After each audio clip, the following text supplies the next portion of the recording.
I'm gonna heal my strain too. Hello, we're back. Yes, you can heal your strain.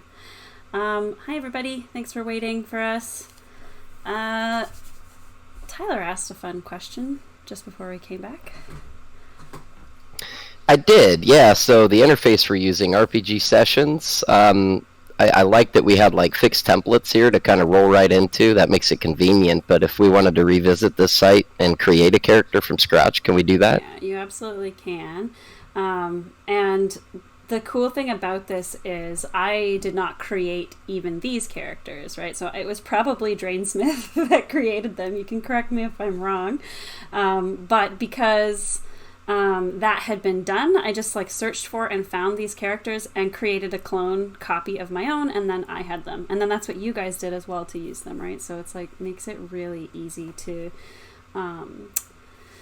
copy and reuse things. But yes, you can just create a new character from scratch, and I believe that would be like up on the characters tab. That's how you could get to that. Cool. Yeah, we all cloned a character, and most of us knew how to rename to remove clone from the name. Aww. Oh man. This Major Jana Pradhan is a clone of some other Jana. She's Yin, also. Yeah. Okay. So, back fresh from a little break. You guys have taken a 3-week trip from Mechatol Rex to Harrell's Truce. And so you are arriving here at Harrell's Truce. As you approach, your ship's sensors and viewports provide you with a closer impression of the planet. Like you expected, you can see that it's tidally locked, so that one side of the planet is constantly facing the sun and the other is in complete darkness. And your sensor data tells you that like the bright day, quote unquote, side's temperature is so hot. It's lethal for most sentient species without serious environmental gear. And the night side is equally perilous. There's no visible light pretty much, and temperatures rivaling like the coldest places in the galaxy. So not the most hospitable. But as you break atmosphere within the twilight sky of the Narrow, so this sort of middle... Wait, what's happening? Oh, I have to refresh because you took away the clone? There we go. Cool. Oh, sorry. Okay. Yes, so what's referred to as the span is this narrow band of area in between the dark and the light side on this planet. And so it's a habitable area, but the amount of light that you get here is always twilight, which is pretty convenient given the name of the setting. So this... Are we shiny in that light? Does anything shine off our skin in that light? I don't know. Just running into like the theme of Twilight. Oh, yes. Yeah. Yes. Twilight the movie. Oh, right. Yeah. Which one of you is Edward Cullen? Me. Clearly. So, yes, your ship breaks atmosphere within the twilight sky of the narrow 20-kilometer wide habitable land. It is so narrow that temperatures vary drastically from baking to frozen between its day and night edges. You make for the city that stretches across the band, which is appropriately dubbed the Span. Nearing the city, you can make out the long, tapering, alloyed bulk of what was once a warship. Now, its modeled superstructure is surrounded by kilometers of additional civic structure built up and around it. Much of it is supported like a bridge above the shallow sea beneath. You circle around once and then put down on an open pad at the corner of a modest landing platform connected by bridge to the main edifice. So yeah, what you see here is a lot of the city structure is built up around a downed ship. They sort of use that to build the start of their city. Let's see.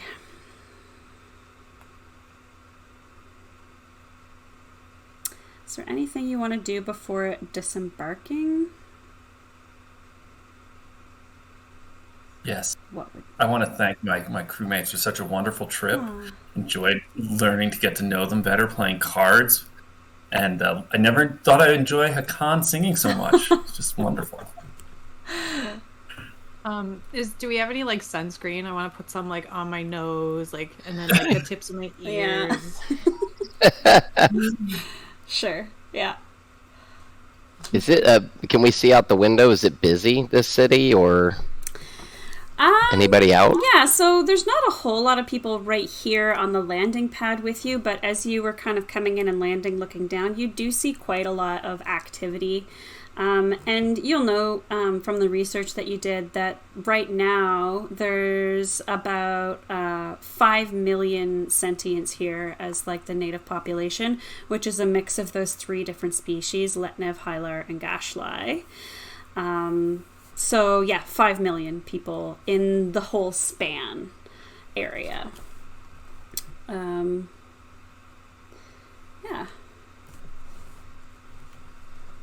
Do they all live in the same spot, or like do the Hylar live in like the super hot regions of the planet too?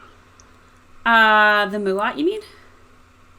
Or the Hylar? Or sorry, the Gaslight. Yeah. Because there's a habitable zone, I assume would be for like the other 2, but wouldn't the Gaslight be able to survive on the hot side of the planet too? They can, and there might be some like outposts, like Gashlai, Muat outposts in that area, but there are people of all 3 factions living in the span. In the habitable zone? In the habitable zone, yeah.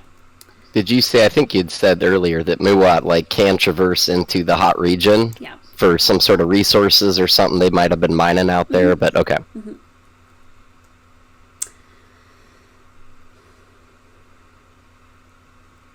Anything else before disembarking? As you approached, you did communicate with ground control about landing, and so they do know that you're here and approved your landing and told you where to land and all that stuff. Do we have any idea from our mission where we're supposed to go? No. Okay. We're gonna go sniff it out, man. We're gonna go sniff it out. We're looking for some technology, and we know that the L1Z1 has been seen. Mm-hmm.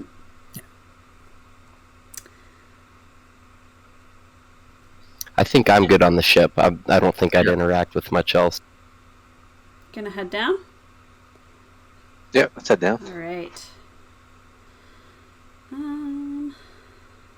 So. And now that song's stuck in our head, and we're all whistling it as we walk off. The same song together.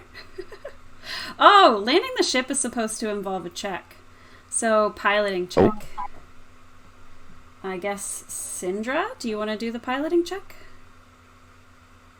It's a piloting agility check. Okay, so do I need to do, or do I have any other dice? Well, or just my piloting? It's an average difficulty piloting check. Yep.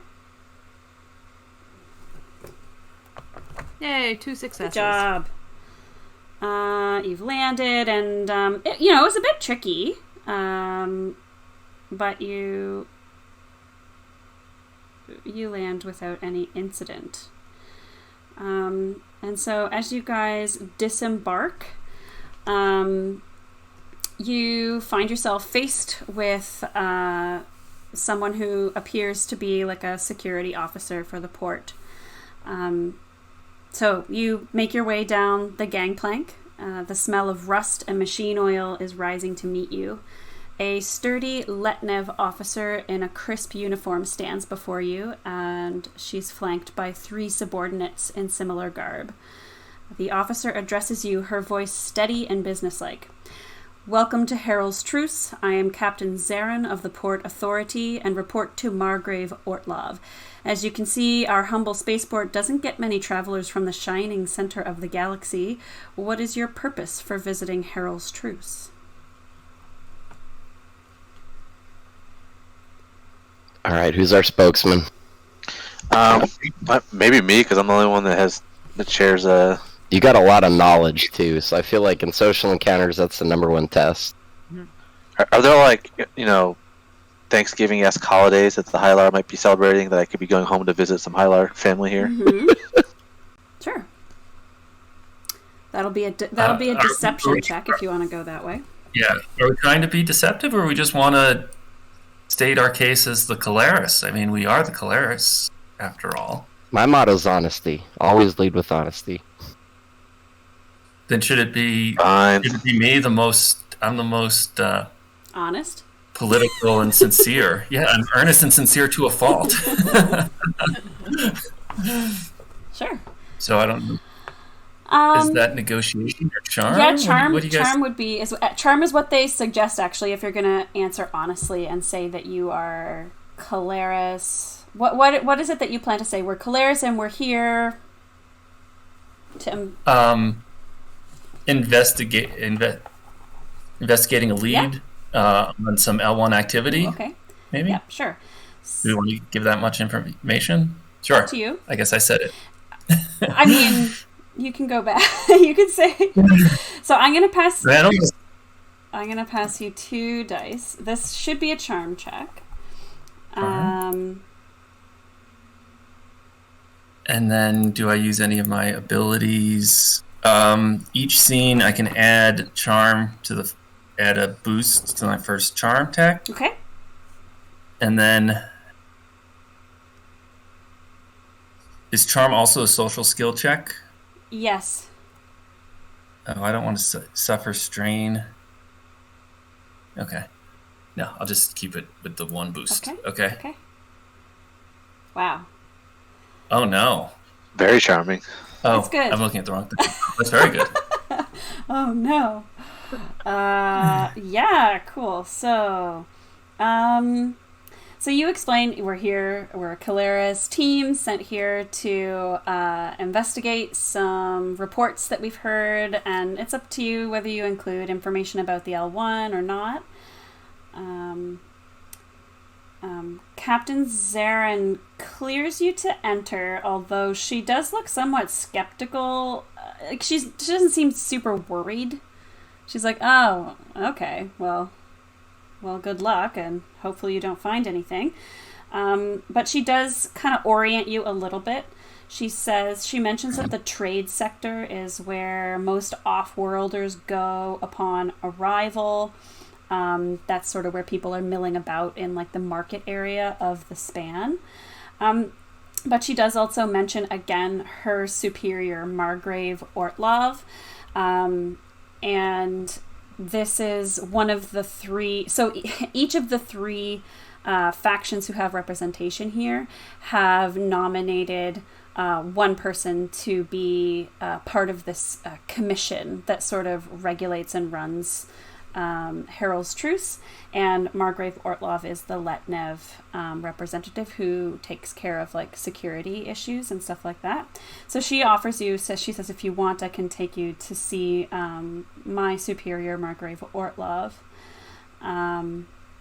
if you'd like to talk to one or all of the commissioners. I think that would be prudent. I mean, yes. Yeah, that would be great. And in order to assuage her suspicion about us, also let her know that we'll keep the commission informed of everything that we find. Ooh. All right. Do we know how these people view us as a Caleris unit? So, in general, you know that the Caleris has authority embedded within it. And so... and that you're there to protect the galaxy. So, like, theoretically, people would be super happy to see Caleres and cooperative and, helpful. But you do also know that it's not really as simple as that. And there are some places that will, legally do what they need to do to abide by whatever the Caleres want, but that they're not necessarily happy about it.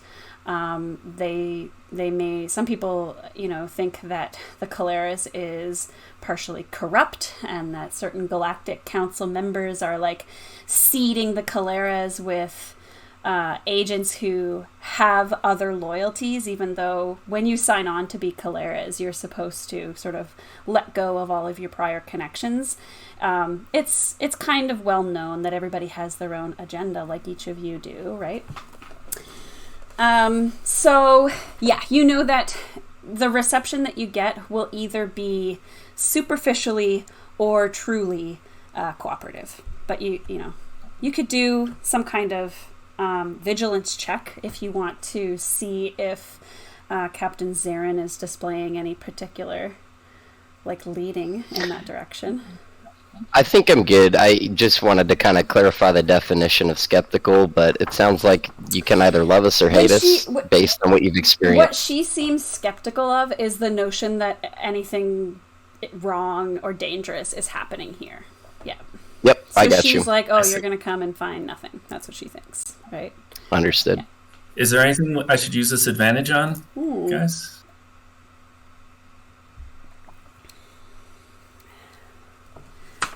You compliment her outfit and she gives you 5 Ari. I'm not sure That's what I do when people are, compliment me, is I just give them money. Yeah. There you go. Thanks. I appreciate it. Can you imagine? Can I use the advantage to learn? I guess it's more of a charming thing than a knowledge thing, but to learn more about the other 2 people on the commission. Maybe talk a little as we're being brought over to Margaret. Sure. Okay. So yeah, let's say you've presented yourselves as Caleres. You're here to help. You're investigating. Maybe there's nothing going on, but you're gonna check it out. And in the she's walking with you and traveling to the commission chambers where you're going to meet Commissioner. What's her name again? Ortlov. Margrave Ortlov. And so you can kind of keep chatting on the way and ask about the other commissioners. And so, yes, you know that Margrave Ortlov is the Letnev commissioner who is in charge of security affairs. There's also Dr. Ragathom, who is Hylar. And she is responsible for the span's technological infrastructure, very Hylar-ish. And then we have Delegate Flicker, who is the Gashlai / Muat. Technically, Gashlai is the word that they use in here, so I started off by calling them Muat, but we should probably switch to Gashlai. Gashlai is like the species, Muat is like a particular faction affiliation. So, Delegate Flicker is the Gashlai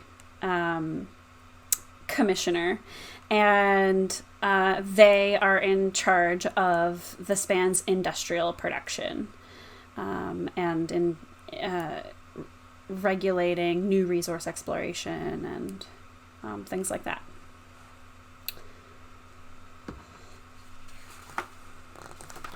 That's good intel. Yeah.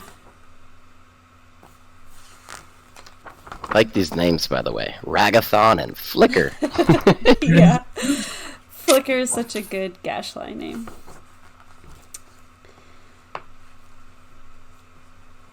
All right. So, are we ready to check in at the commission chambers, which is where Margrave Ortlov is hanging out?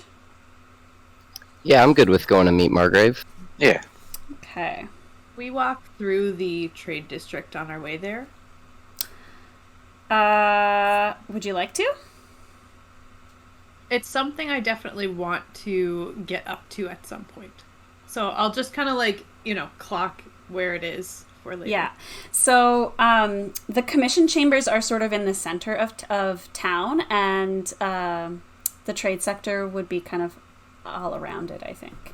So you will walk through a part of it, but you guys can make a point of coming back there later. Were you interested in just kind of the wares in general, what they're offering out there, or? Yeah, I'm like interested in seeing if there's anything that could be a new sort of endeavor for my family. You know, just some see if there's any new hot items. Yeah.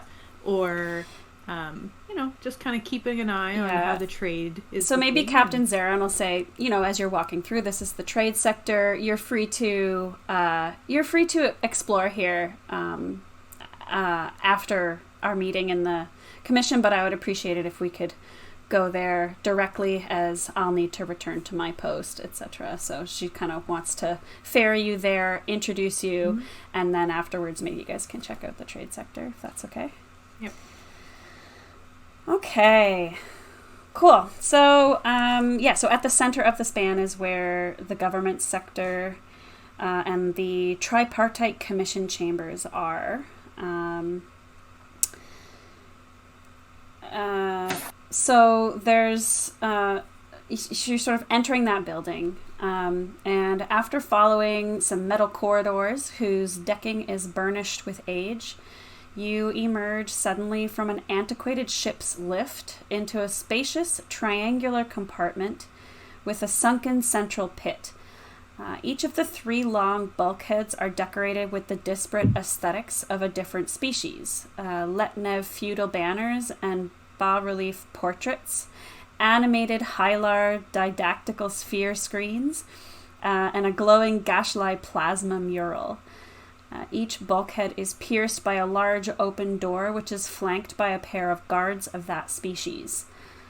Each side of the pit is lined with a score of seats befitting its species, while a 3-sided dais rises in the center of the room.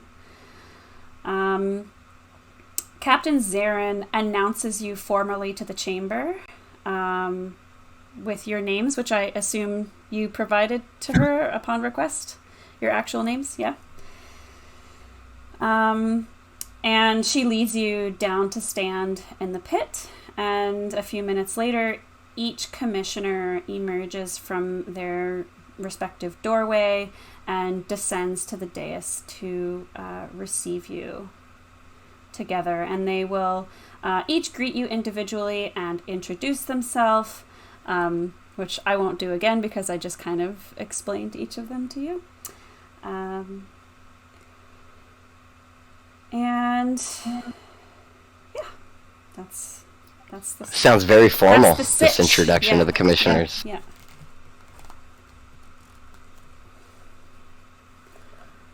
So what can we do for you? Which one has the best walk? Like, you know what I'm talking about. They just got that cool, confident walk. Well, the Gashlai wouldn't be very cool at all. Okay. So Hylar it is. Hot. I just want to know which of these 3 is like the real head commissioner. You know, Hylar. There's always one.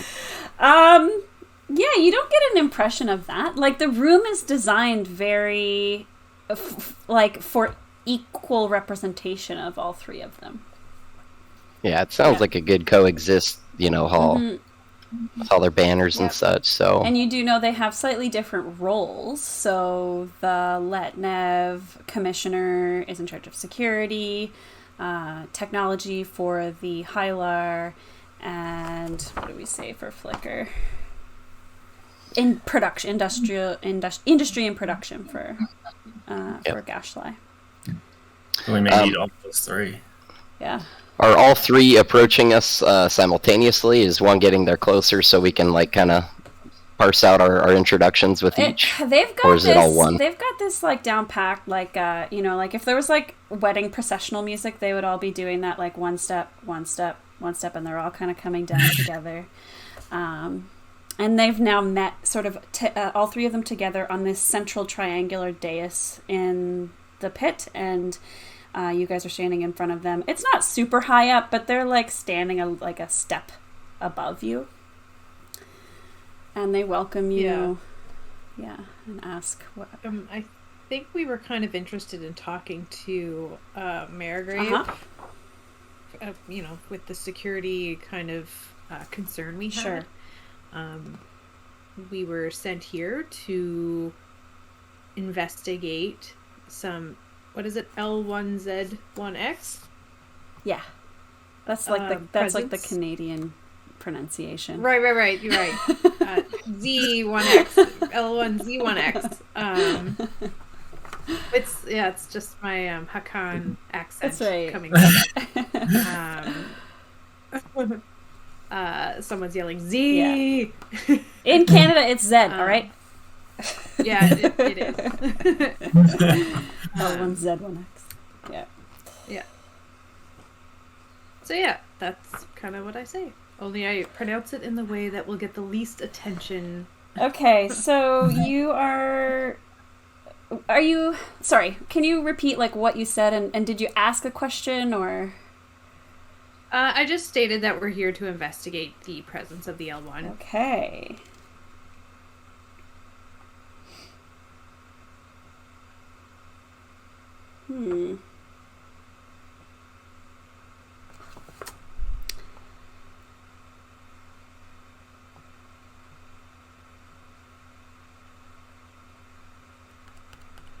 Interesting. Oh, my keyboard wants me to update its software. No, thank you.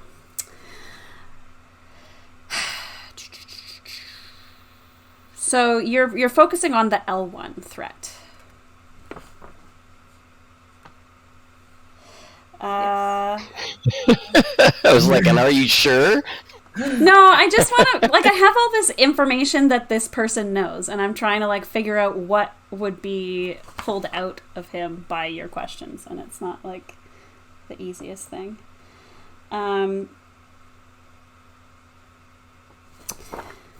So...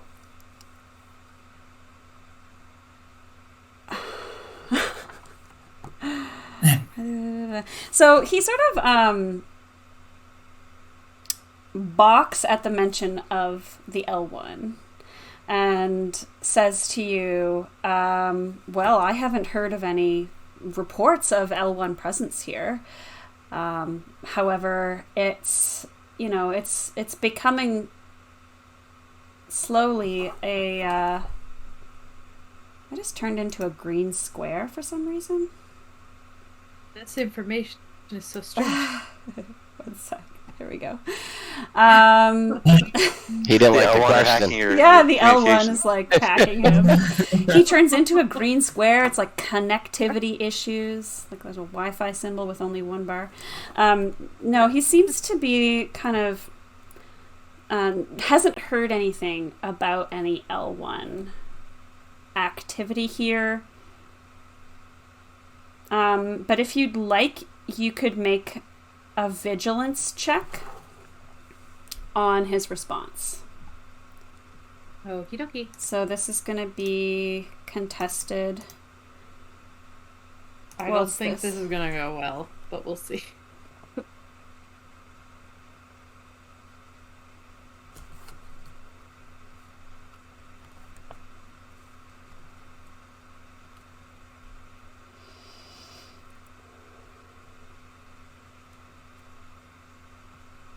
Do I need to use some dice or something from you? I gave you... Oh, wait. Who did I give them to? You sent them to Jana. Sorry. It's supposed to go to Syndra. Here you go. Okay, perfect. Thank you. Okay. All right. So... yeah. So it's 1 failure and 1 advantage. So yeah, I don't know. You don't notice anything odd. It doesn't seem like, according to what he's saying, he hasn't heard of any L1 activity here. But you have an advantage that you could use somehow if you'd like.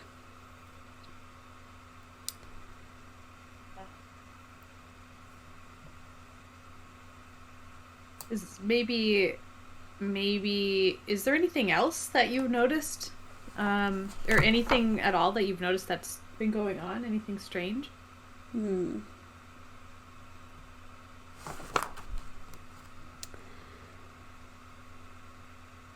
In my earnestness and sincerity, I'm finding it very hard to hold back the information that we have regarding the possibility of old technology. So I'll add that in, that we think that maybe the Lizix is after old Lazek's technology. Okay, why don't you then, Chelix, after you say that, make your own vigilance check, but I'm going to give you a boost on this. Okay. So you can add a blue die, as well as whatever you would get for vigilance. And all the stuff you just passed me. Yes, yeah. Okay. Oh my gosh. 3 failures, 2 advantages. No. Interesting. Let's see. Who were you asking that to, though, Chelix? Because maybe we rejected it at the wrong person. We should be talking to the Hylar about the technology. Well, this is what I'm going to say. Like, maybe you notice that Dr. Rajafam sort of looks towards you, or is her interest is captured by your mention of the technology. So could I try to share what I learned on the trip over with her? Sure. Cool. See if we can compare notes. Maybe she knows something about it that we don't know yet. Yeah.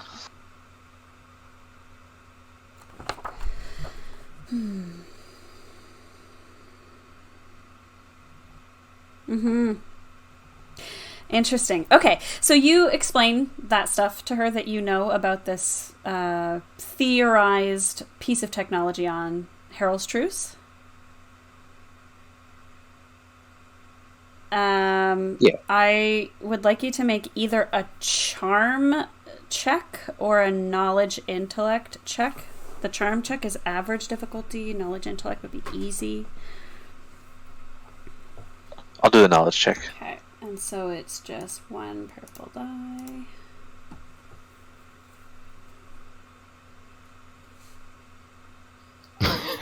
Oh my gosh. So close.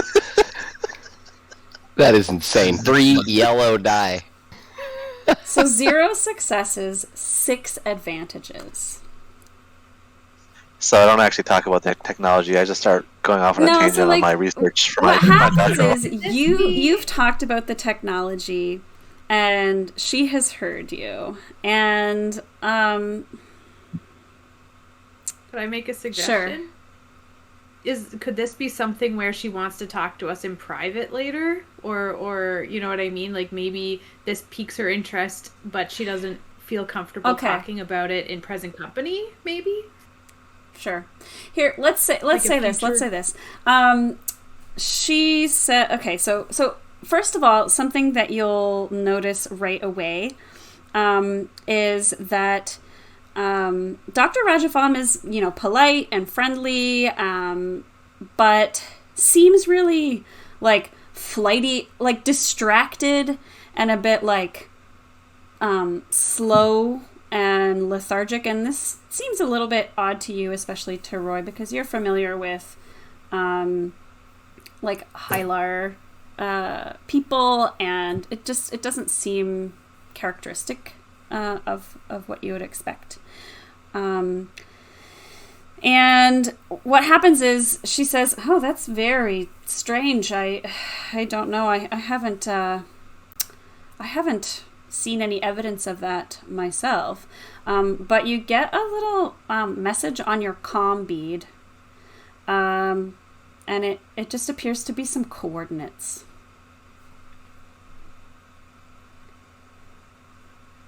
All right, so we kind of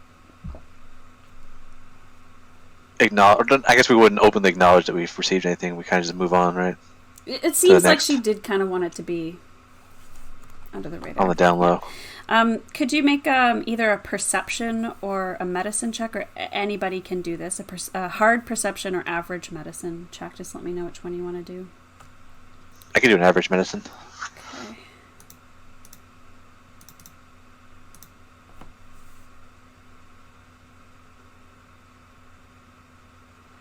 Okay. Well, there's all the successes that I was looking for. Oh, boy. Oh, and actually, you were supposed to add 2 blue dice, so could you just roll 2 blue dice? Yeah.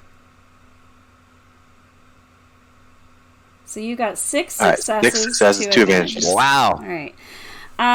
So you're watching Dr. Rajafam. You notice this lethargy and distractedness in her, and then as you're looking closer, you can see some raised linear skin lesions around her eyes and mouth that are radiating from the back of her head. And all of this to you just is absolute evidence of surgical activity.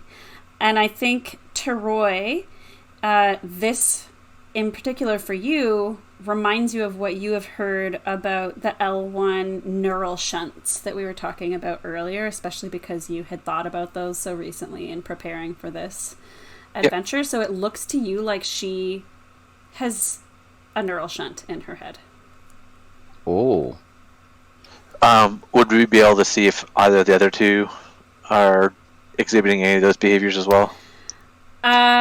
Sure. You could make an easy perception check. Am I hearing that it's possible that the L1 is controlling this dialogue right now? That they're hearing it. Yeah. Hearing it. Okay. Yeah. I don't know if they can neurally transmit words into their mouth. Yeah, the neural shunts are sort of like a recording device that sends somebody's memories / perceptions to the mind net. So it's not something that they can influence, but it's like a monitoring device. So they know we're here and what we're doing. It's read-only access, basically. Yeah. Guess we better leave the planet completely. We gotta go. Well, I failed the perception check. All right, so they don't seem weird to you. Does anybody else wanna, and like one purple? Yeah, do you say anything or do anything about this? I feel like we probably want to get her alone before we do anything about it, right? Good. Like how can one of these have been implanted in one of the 3 heads without one of the other 2 knowing about it? Maybe. Yeah, well, they all had their separate doors, so. So, are we able to communicate with just her in private? You could ask her to have a further private discussion if you want. Hylar to Hylar. Yeah. So can we ask if we can go into our chambers then? Sure. Yeah. So yeah, you just want to. How are you phrasing this?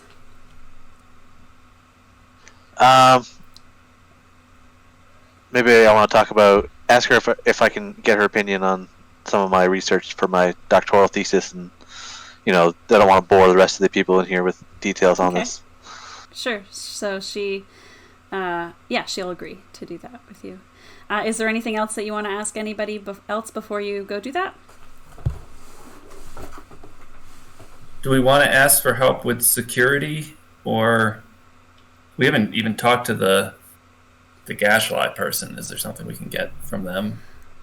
Information? Yeah, Syndra is definitely going to be asking, while clearly, since she's not doing great at communicating, she's going to kind of have this sort of side conversation, maybe talking about so for production, are there any any products that you're creating that you're trying to sell or move around the galaxy that could be my family's pretty connected with trade and industry, and I'm just kind of feeling my way around. Sure. So Delegate Flicker will say yes, of course. And in fact, we have several Hakan merchant families here who reside in the trade district outside, who have come specifically to look into mining some of the resources from the dark side of the planet. So yes, I mean that's definitely something that's been happening lately, and I'm sure if you were to visit those Hakan merchants in the trade sector, they could give you even more details and suggestions and help you out. Awesome. Thank you very much. And I don't know much about the transportation available to us to go search out other areas, but I'd like to request as part of the Caleris that the security forces supply us with transportation. Yeah, so they'll let you know that you could actually use your ship to move around in the atmosphere of the planet if you'd like to. But especially Delegate Flicker will let you know to be wary, because navigation, as you may have noticed when you were coming in, navigation systems have a bit of trouble here. There's like a strange communication interference issue in and around Harrell's Truce. And so just be wary that if you do travel outside of the span in a ship, for example, it can be spotty whether you'll be able to communicate back to the span or communicate out from your ship here because of this interference. Jana would turn over to Margrave Ortloff, and as the head of security, I would just kind of do a brief reminder. Obviously, as Galeris agents, we're here, to assist in areas of the galaxy that they might need aid. So, head of security, what are the recent incidents? Anything that we could potentially help with? Any outstanding issues that could use some support?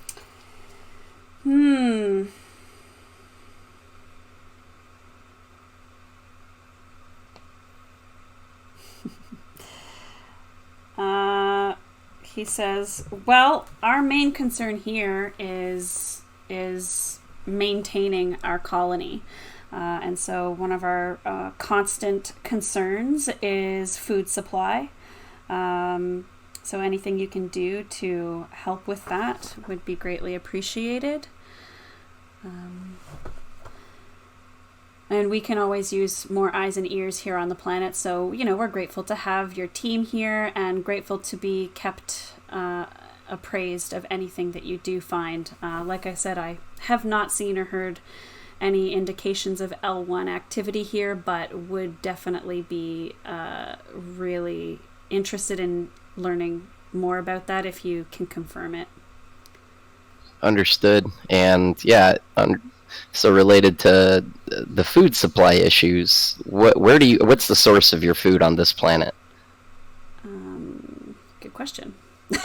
When we go out, I don't know if we're looking for anything, maybe we slay a couple Yetis or something, bring it back home, and they carve that up and have a feast for a month. Yeah. So in the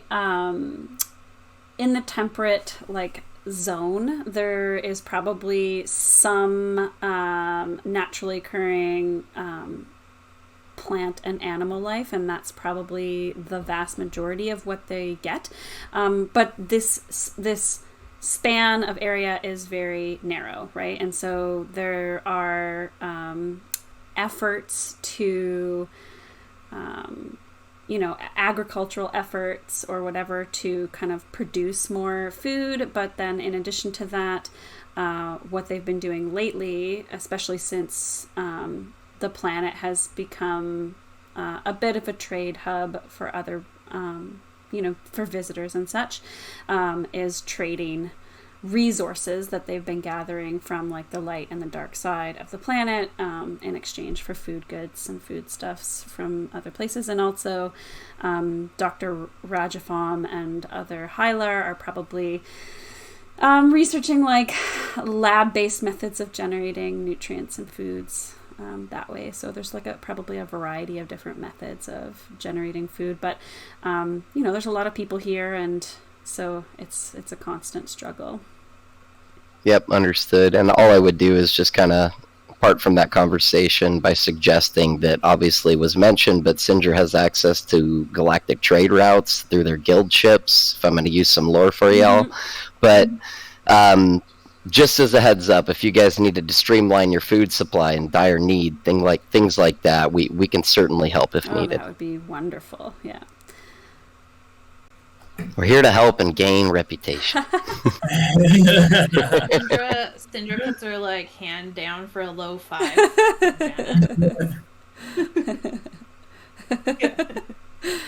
behind the back high 5.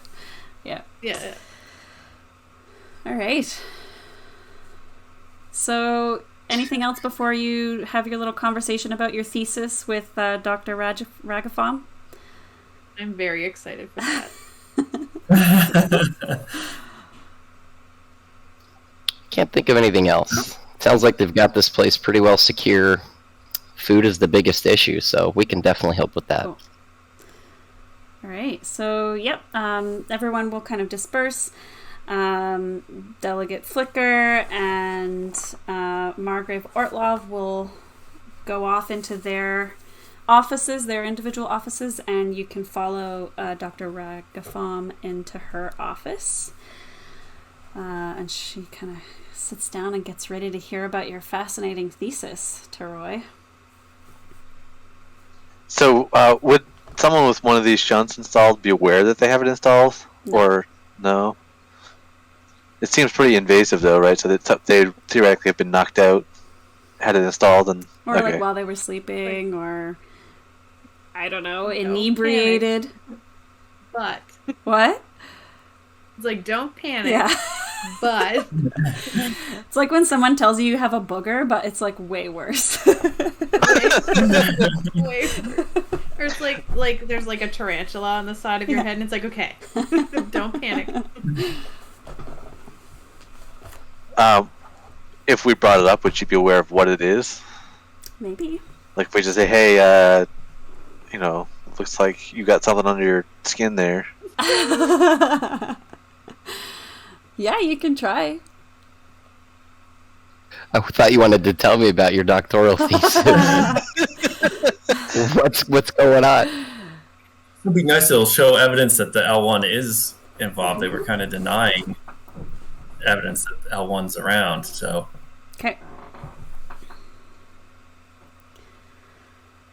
So yeah, are you gonna say like, "Hey, listen, don't panic," but I think you have a neural shunt embedded into your brain, and it's communicating to the L1 mind net everything that you're thinking and seeing. I guess first I'd ask her if she knows what a neural shunt is, right? Because if I just throw it out there, she's gonna look at me like, "What?" It's like, you can pretend that's your thesis, have you heard, right? Oh yeah. I doing my thesis on neural shunts. Have you heard of neural shunts? And like looking right. Would she have?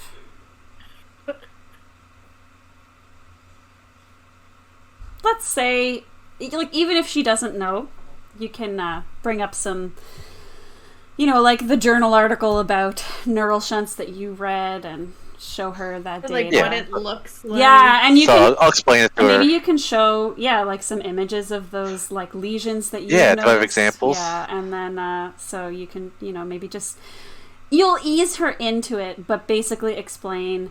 You have a neural shunt embedded in your brain, and it's connected to the L1 mind net, and you're communicating all of your thoughts to them. Yeah. Okay. So I start with explaining what it is, and then I show some pictures of people that have had them installed. Yeah. And then I ask her about the fact that she has similar characteristics on her face. Her face sort of pales. Sandra pulls like a mirror off the wall and like... For our next image of what they look like. And for another example... so she's like, oh no, I have been feeling so poorly lately. I guess that maybe explains it. What could we do? I could offer to remove it for her. Yep. So there's a couple ways you could go about this. You could remove it with a medicine check. If you want to remove it, it would be... Yeah, I'll do a medicine check. So it's going to be hard. Are we allowed to assist if we're not, like, if we have no yellow in it? I don't know. You can assist and add a blue. Okay, I would like to assist. You can, even if it's just moral support, so, like... Yeah, and like keeping the good area job, clean, Teroy. Keeping her I have no idea what you're doing, but it looks great. You look like you're surgerying really good. I think it's Well, just like, like holding any items that need to be held, keeping passing them clean, the scalpel. Like that helps. The sweat. That helps a lot, right? Or wait, you adding can't, more sweat. You can't just grab the scalpel. Condensation. You can't grab the scalpel yourself. Somebody hands it to you. That's extremely helpful. Yeah. I'll pull out my phone and play some classical music to kind of set the peaceful mode that he needs. So anybody who's Help him do his work assisting, with steady just hand. say so, and we'll add a boost die for. Somebody can have their cheerleader pom poms. I'm in. I'm giving you a blue die. Yeah, definitely. It doesn't look like easy work. No. Is this serious enough that I should use my vast intellect once per session on? You can't use it again if you do. What's vast I know. intellect? It says use a story point as an incidental before making a skill check to count your ranks and the skill being equal to your intellect. Interesting. So right now I have 1 rank in medicine, so it's 1 yellow, 3 green. If I use that, it would be 4 yellow instead. Seems pretty good. As a quick aside, we haven't talked about story points, but they do exist. You currently have 4, and at any time, a player character can spend a story point to upgrade their positive dice, so turning a green to a yellow, or you can downgrade the difficulty of the dice, I believe. Or you can be creative and use it for whatever other cool thing. Like, hey, I found cover in this barren desert, right? I guess I'll save it. Although I can use a story point just to upgrade 1 dice, right? Rather than using that. True. Yeah. Can I do that? Mm-hmm. So you just have to click on the story point to use it. Doesn't look like it automatically applies though, right? I still have to change it. Maybe. Yeah, because it wouldn't know what you're using the story point for necessarily. Yeah, that's true. Yeah. So do I have 2 or 3 blue dice? Are you helping too? I'm gonna help too. Yeah, because I have to be indispensable to the Cholera, so I want us to succeed. Nice. All right. Yeah. Oh, phew. I was so worried we were going to accidentally kill one of the 3. Yeah. I was thinking about using the ones per session. Oh my god. Oops. Hand slip. It's like, what happened? I thought you were just talking about your dissertation. 1 failure, 1 despair. We tried to assist and we bumped his elbow. Yeah. Ooh, no. Just like shoved it in there further. Okay, so 3 successes and 2 advantages. That indicates that you successfully remove this neural shunt, and you get 2 advantages. So what do you want to apply those advantages for? Can I keep the neural shunt as part of my agenda? I need samples. Yeah. Yeah. So I can use advantages to convince her that I want to keep it. Yeah, absolutely. I would actually say that doing that. Okay, so let's say you keep it, and maybe we can use the advantages to deactivate the shunt to make sure that it's not recording or being tracked or anything like that. You can appropriately turn it off. Yeah, we'll do that. Turn it off. But I would say that this counts as accomplishing your agenda. Now you may have other opportunities to record more data, more technology, but this is a pretty good find for you. Excellent. And I don't know if she wakes up immediately. Is she is this super invasive? Is she gonna have to recover for a few days, or is she back at it right when we're done? Well, I think she seems fine. There weren't any threats or anything in your check. It's 3 successes, so it was probably you just had some local anesthesia. She didn't even have to go down for it. It's like pulling a tooth. Excellent. Yeah. Well, since I always have a political aspect to my thinking, I'm gonna ask the doctor if she wants to keep this secret, if it might jeopardize her position on the commission, or if she wants us to share the information and leave it up to her what she wants us Great. to do. She says, well, thank you so much for considering and asking my preferences, but I believe that this information absolutely needs to be shared with the other commissioners, because it serves as real proof that there is L1 presence and activity here on Herald's Truce that we were before unaware of. So yes, I do think, and I can take care of that. I can let Margrave know if you wish, or you can feel free to visit him and let him know, or we could all go together. But I do think this is pretty concerning to me, and so I would love to share this. Now that you know what to look for, do these, like, holding up one of the pictures, have you seen that on anyone else? Like, have you noticed anyone else acting weird? Or also, do you have any idea when this could have happened to you? Yeah, she seems pretty,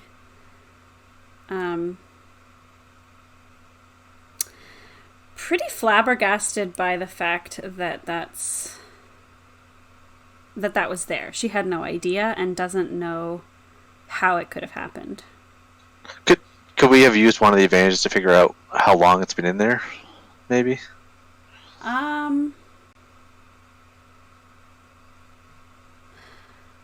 It's a recording device. I'm sure there's something in there. You could do. Does it have like a manufacturer's date on it? You could do like a computer's check to learn about the data that's stored on it, or something like that. Yeah, let's do that. Okay, so this will be like an average computer's check. Does anybody have any particular skill in computers? I do. All right.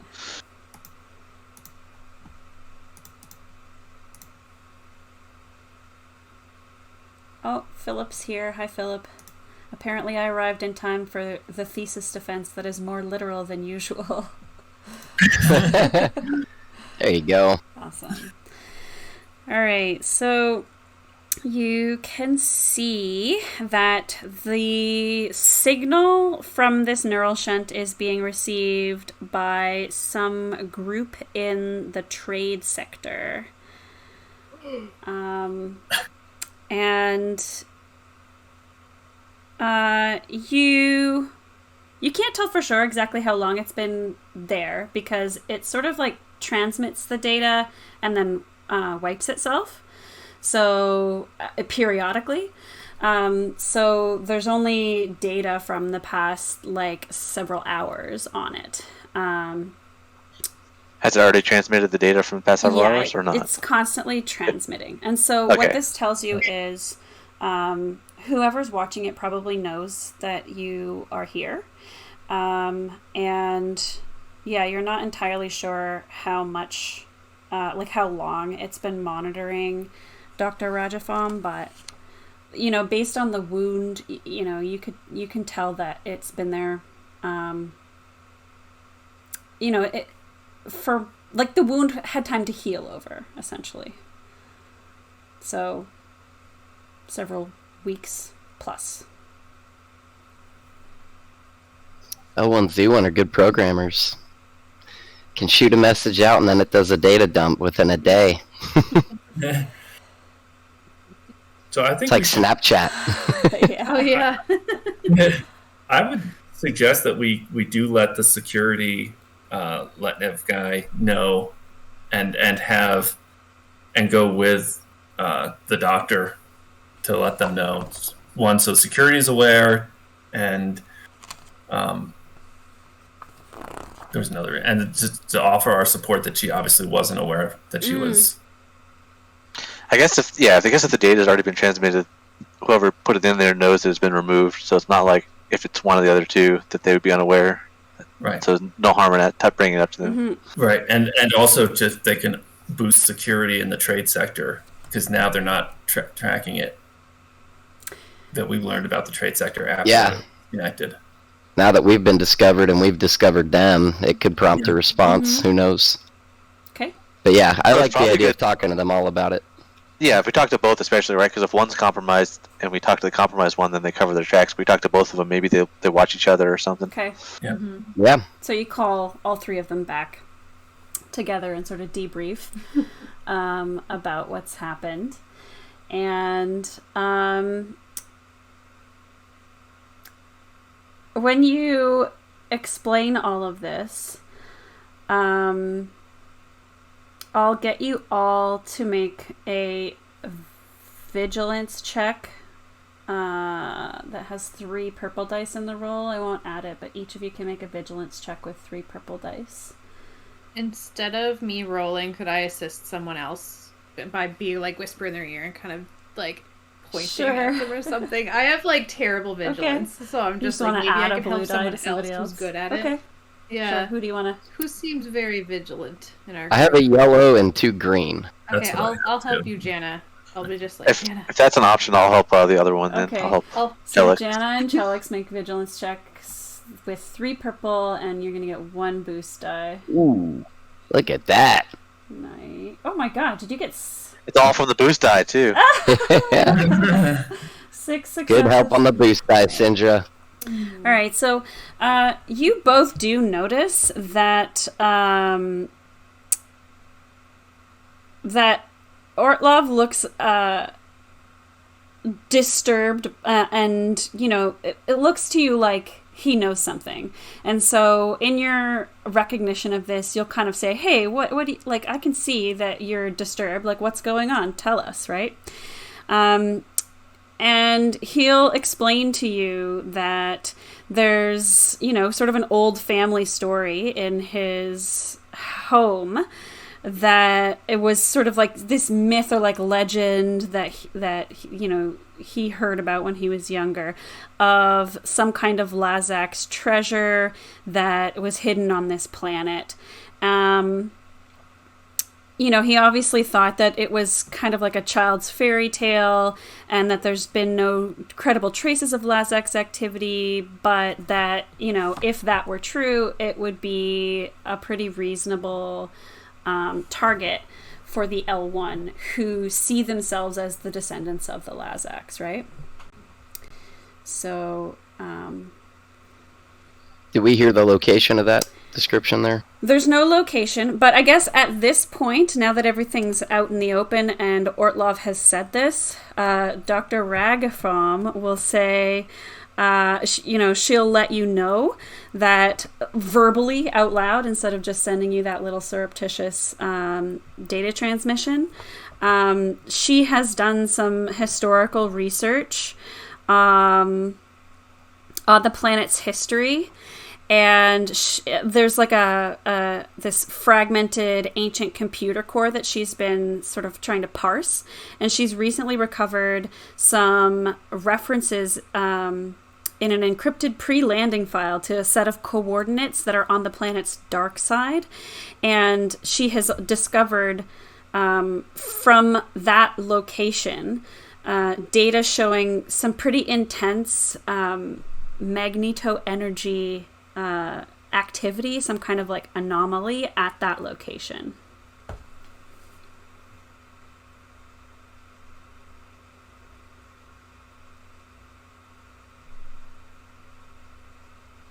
How far away is this location? You think it would take 1 sec.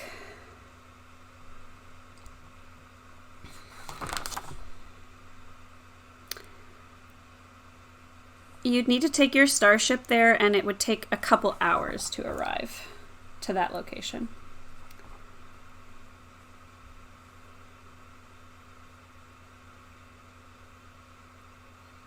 So we kind of have 2 options here. We go to the location, or we go to the trade district, right? Mm-hmm. Yeah. Do we have an idea which one we'd rather do? Syndra's like, we should check out the trade district before. We need to know who has that information. We need to know. That is closer by, right? We could do that first and then go from there to the location. It's like on the way. Syndra's like, it literally surrounds you. Yeah. All right. And so Margrave will say, thank you so much. You've already been so much help. We will, of course, increase our security presence in the trade sector as a result of this information. We will be in communication with you if we hear anything, and I assume the same will be true of you to us. Just let us know if you need any help or support, right? And maybe you should start doing regular, like, maybe bi-weekly checks of your staff, to see if there's any strange underskin Do like some tendrils. Develop some kind of checking process. Yeah, just make sure there's no find foreign shunts that have been inserted into your brain. Yeah. Implanted. Yeah. Neurally implanted. We could just check how many action cards they're grabbing, right? If they get two, then they have one. That's right, yeah. I'd just have the test be put magnets next to their head to see if there's any sort of pull going on. Oh, Philip, I'm glad that you're taking in some of the lore from our previous streams. That's good. Okay, so we're heading to the trade sector? All right. Oh, of course. Trust the local authorities to resolve the situation. All right, so... If I was anything for Scooby-Doo. Yes, exactly. All right, so you arrive in the trade sector. Before you see... Ooh, I have an image for this. I couldn't find a good commission chamber, but here is the market. Sci-fi market. Google, thank you. Nice. Before you, Nice. you see a busy marketplace. 2 tall rows of buildings flank a plaza filled with stalls overflowing with sample goods, food, and commodities. Which you can trade for trade goods, right? Your commodities. Cool. Anyway. You hear deals being struck in dozens of languages as buyers for off-world concerns bargain with local traders. A network of alleyways cut between the tall buildings, many of which have small stores or business offices in their lower floors. This is the trade sector of the span that you have heard so much about. The economic center of Harrow's Truce, built around the bones of the crashed warships. To your right, in the lower floor of a nearby building, you see a bustling office with a weathered sign reading Surveyors Guild. To your left, a local establishment under a sign reading The Hearth bustles with activity. And ahead, you see several stands flying the colors of a Hakan house.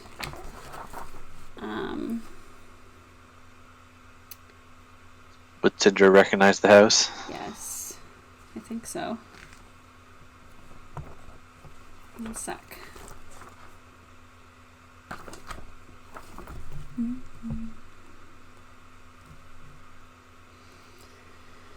Yeah, it's the group is called the Shaded Cliffs. They are a trade family of the Hakan, and Sindra knows this.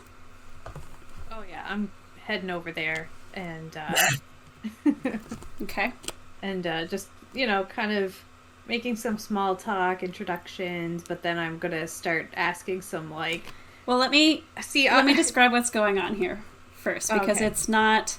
So you would expect to walk up on some Hakan trade booths and have a salesperson there, but instead, you see that all the stalls are currently closed off. And the Hakan who usually operate them are gathered together, sort of in the center of the plaza, right in front of their stalls. And when you do approach, you are greeted by a representative of the House of Shaded Cliffs. She introduces herself as Rayla, and explains to you that, the shops are closed at the moment because they are celebrating the life and mourning the passing of Skara, who was a well-regarded member of their community, and explains that Skara was killed recently, apparently in a robbery gone wrong in one of the alleyways. But this, it's such a shame, and it seems pretty fishy, to be honest. But they're here to remember Skara, and they are doing currently a public reading of her will. And you might be included in that. Was there anything out of the ordinary with wounds on her body or anything? Did they have any leads? Yeah. What was fishy about it? I didn't notice anything in particular that I could point to. It just didn't quite feel right. Like, it's not, I mean, this isn't the kind of place where people just randomly get murdered. It's not something that happens very commonly here. And so, and Skara was an upstanding Hakan citizen, and, it just doesn't really seem to make sense. Do we know who committed the act? Apparently it was just a random robbery. What kind? I mean, like what actually killed her? Was it like a gun, knife, claw marks, fire marks? Forensic. Were there like tendrils? It looked like some kind of beam weapon. Okay, so it could be anybody then. What was stolen? Oh, well, I don't... It was burglary? Or... Yeah, I don't know. That's what I mean. Like, what would she have had to steal? Oh, like she was mugged. Yeah. And... Yeah. Oh, okay, in an alleyway. Yeah. Right. I'm not going to ask any questions, just offer my condolences to the family and asking them to pass it along from the Caleres. Oh, thank you. That means so much. Skara was very fond of the Caleres, Can we ask to see the body?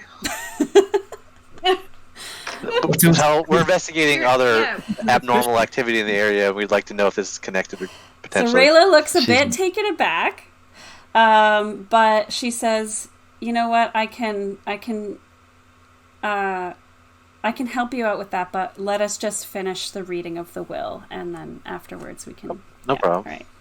So we'll let this ceremony occur. And so they start reading out things, and like such and such is bequeathed to this person, and Skara's such and such is bequeathed to this person. Can we this just is happening? I want to like scan the crowd. Were you gonna say kind of similar? To see if anyone is like extra excited or suspiciously like giddy about receiving items. I was just going to say, I wanted to recap what I heard anyway. We've got a will being read aloud, and in the middle of that, we get interrupted to see if we could see her body. That's why Rayla's sort of like, can you wait like a few minutes? We're a tactful group. Hey, I dispensed with attack when they started referring to the incident as fishy.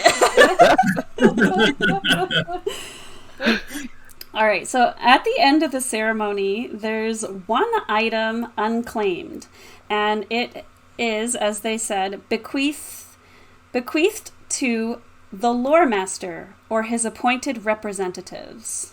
And nobody steps forward when... Yes. We're talking with the lore master we just talked to like 3 weeks ago? Yeah. What? Or his representative. There's something for us? Are there lore masters? Yeah. Probably just right? So, do you want to step forward and claim it? Yeah. Okay. So, yeah, they hand it to you. And it's a fine brass vial of spices from the Hakan world of Camdorn. So, you can take it. Who's grabbing it? I'll grab the I'm holding spice. it right now. Is it fragrant spices? Do you want to open it up?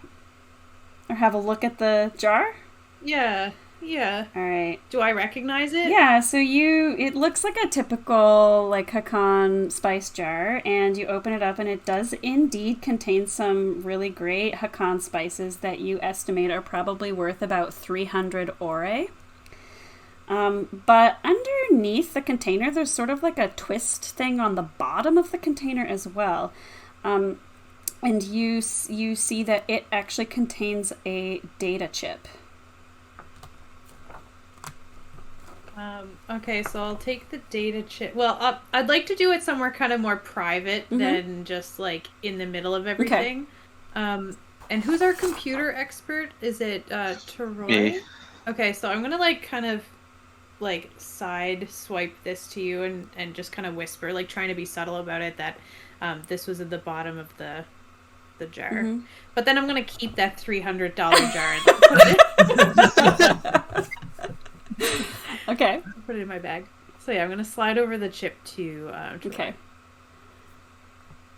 All right, I'll take it. Can I check what's on it now? You I can guess. plug it into your combeat, I guess. You've got a data pad of some sort, I'm sure. Yeah. And you plug it in, and it has a set of coordinates on it that match the coordinates that you received from Dr. Ragathon fairly exactly. I'm sure that's a coincidence, though. Yeah, probably. Weird. And crumple up the data chip and throw it. Junk. Yeah. Interesting. Yeah. So, Do you want to look at the body it seems now? like- This is over. Yeah. Yeah. Okay. Well, yeah. So you can. They have. I don't know if they would still have the body, because it's been. It took you guys 3 weeks to get. Well, yeah. You've gathered by now that Uh, this. What was her name? Skara. Skara? Was the Caleris contact, right? Who had sent the information. That's what you've put together. And so she kind of had left this in the case that something happened to her. So you know that she's been dead for over 3 weeks. But what you can look at is the autopsy report that was done, and Did they find any mechanical implants in her face when they did the autopsy? they didn't. No. She's probably cremated, depending on her preference. It was stated in the will, wasn't it? Yeah. They probably mixed some of the ashes in that spice jar too. Yeah. Yeah. That's like typical procedure, right? Yeah. All right. Well, All right, I'm done with the body then. I just wanted to look for shunts. Yeah. I think we definitely want to go to those coordinates, but what else do we want to do in this There were this the trade two other market? things, the Surveyors Guild and some hearth. Yeah. So Yeah. the Surveyors Guild. If you ask around, or you could just go in, whatever.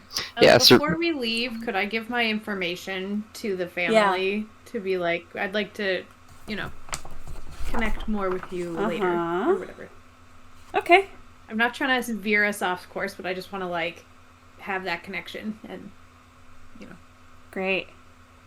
That's good. I think it speaks to your agenda, so Yeah. you've made a little bit of a connection here with this notable Hakan trade family because you knew who they were, right? Yeah. That's good. And obviously you were a friend of Skara because she left you something in her will, so there's this is sort of Yeah, a exactly. networking Very opportunity, close. a connection Yeah. that you now have with them. Yeah. Okay. Cool. Thank you. No problem. We have the Surveyors Guild, which looks like a kind of a business office, and then there's the Hearth, which looks kind of like an inn or an eatery. So whichever, if you want to go to either of those two places. I'd veer towards the Surveyors Guild. I'd want to know about these coordinates. Oh, sure. Yeah, Mhm. Yeah. All right. So this Surveyors Guild's located on the first floor of a really old building.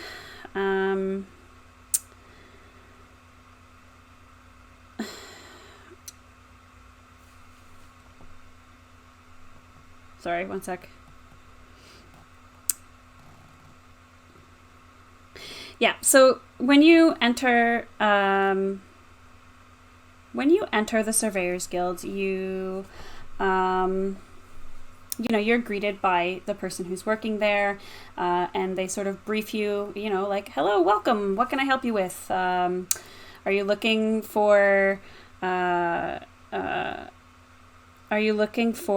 aid in mining operations on the dark side of the planet? And they sort of kind of explain to you, and you can see based on posters and stuff around that the Surveyors Guild sort of maps out areas for on the dark side for people who are coming from off planet with the purpose of mining the resources that are there, because that's becoming like a more common request. Did we have like a specific location from that neural shunt from where it was transmitting? Like, it's not like like we didn't just walk into where it was transmitting to, you know what I mean? Like yeah, no. So the location, you would know a specific location, but it's not in this building. Okay. You can try to go to that location if you want. Okay. I just was making sure we weren't like giving more information to people who Right. were getting information. Anyway. Yeah, I'd respond with that intro, and I would state that we've got some coordinates that we're interested. We actually have to chart a course to head out there, and just for preparation standards, we'd be curious to know, based on your surveying, what's in the surrounding landscape, anything we need to be aware of prior to heading out. Great. So who you're actually talking to is a pair of Letnev sisters, and they introduce themselves as Tarum and Lanham. And they seem almost like twins, like they kind of talk together, where one of them begins the sentence and the other one continues on and picks up. And they say, yes, absolutely. We are here to sell prospecting information, and we're happy to sell you that information. If you represent a mining concern, you won't find a better deal anywhere. What is it that you're looking for? What is it that you're interested in? Sure, and what's the going rate for such information? Good question. I sense a negotiation window approaching. Yeah, so they'll say, yeah, if you have coordinates or an idea of where you want to go, we can make sure that you get there safely. For 60 ore. 60 ore. I am not in a position to care about the price. I think we're good, but I would just respond that, yeah, that's not a problem. And then I would ask Troy to pull up the combi just so we can specify the coordinates. Okay. You don't want to negotiate at all? $60. What do you want to buy it down to? I mean, okay. Let me think this up. So let me be a little more specific on our purposes in going out to this. If you don't know, we're a part of the Colaris agency, and if you don't know further about what that represents, we are sent by the Galactic Council to kind of just oversee the galaxy. Whenever there's problematic areas, we go in to try to provide support and protect the civilization of the inhabitants. That being said, we're doing the Lord's good work here. Would you be willing to help us out? We're a little dry on the RE. Would you be willing to float us a favor to help protect this land? Do you want to do a charm or negotiation? Bet I do. Trainsmith says, which lord is that? Any setback or purple? I'd like to boost. If I okay, can. one sec. So, are you doing charm or negotiation? I'm going to go charm. Okay. So, and this is Jana. Charm is 3 purple. And Syndra, are you helping by boosting? Yeah, I would like to chime in that just that we're working real hard to make it a better place, and you won't find a better staffel companions than us. You should see them play poker, and I'm pretty good at karaoke, so. All right. Let's see how we do. Oh, but we got advantage. Okay. 0 successes, 2 advantages. I'm going to say the advantage. Here's my attempt at what the advantage could be. They reply, no, we can't do this one for free, but based on your description of your purpose, we'd certainly like to help reduce the rate. How about 25? Yep, That sounds good. And I think what they will also say is, that's fine. We can do that. We'll give you what you need to get to this location safely for 25 ore, which is a very generous discount, by the way. But we have some additional information that might be of value to you. However, we have a pretty strict client confidentiality policy here, and so we would need a little bit extra ore to provide this information to you. All right, we'll call it an even 30. I was thinking of 200 ore extra for this information. Oh, raising it above the asking rate. Got it. I feel like I'm being strung along here. So 100 Do we care to pay 100 that? ore, and we can give you information about others who have been interested in this location recently. Yeah, we gotta get that intel, guys, because I'd like to know who else has been there, and it sounds like there's information to be gained.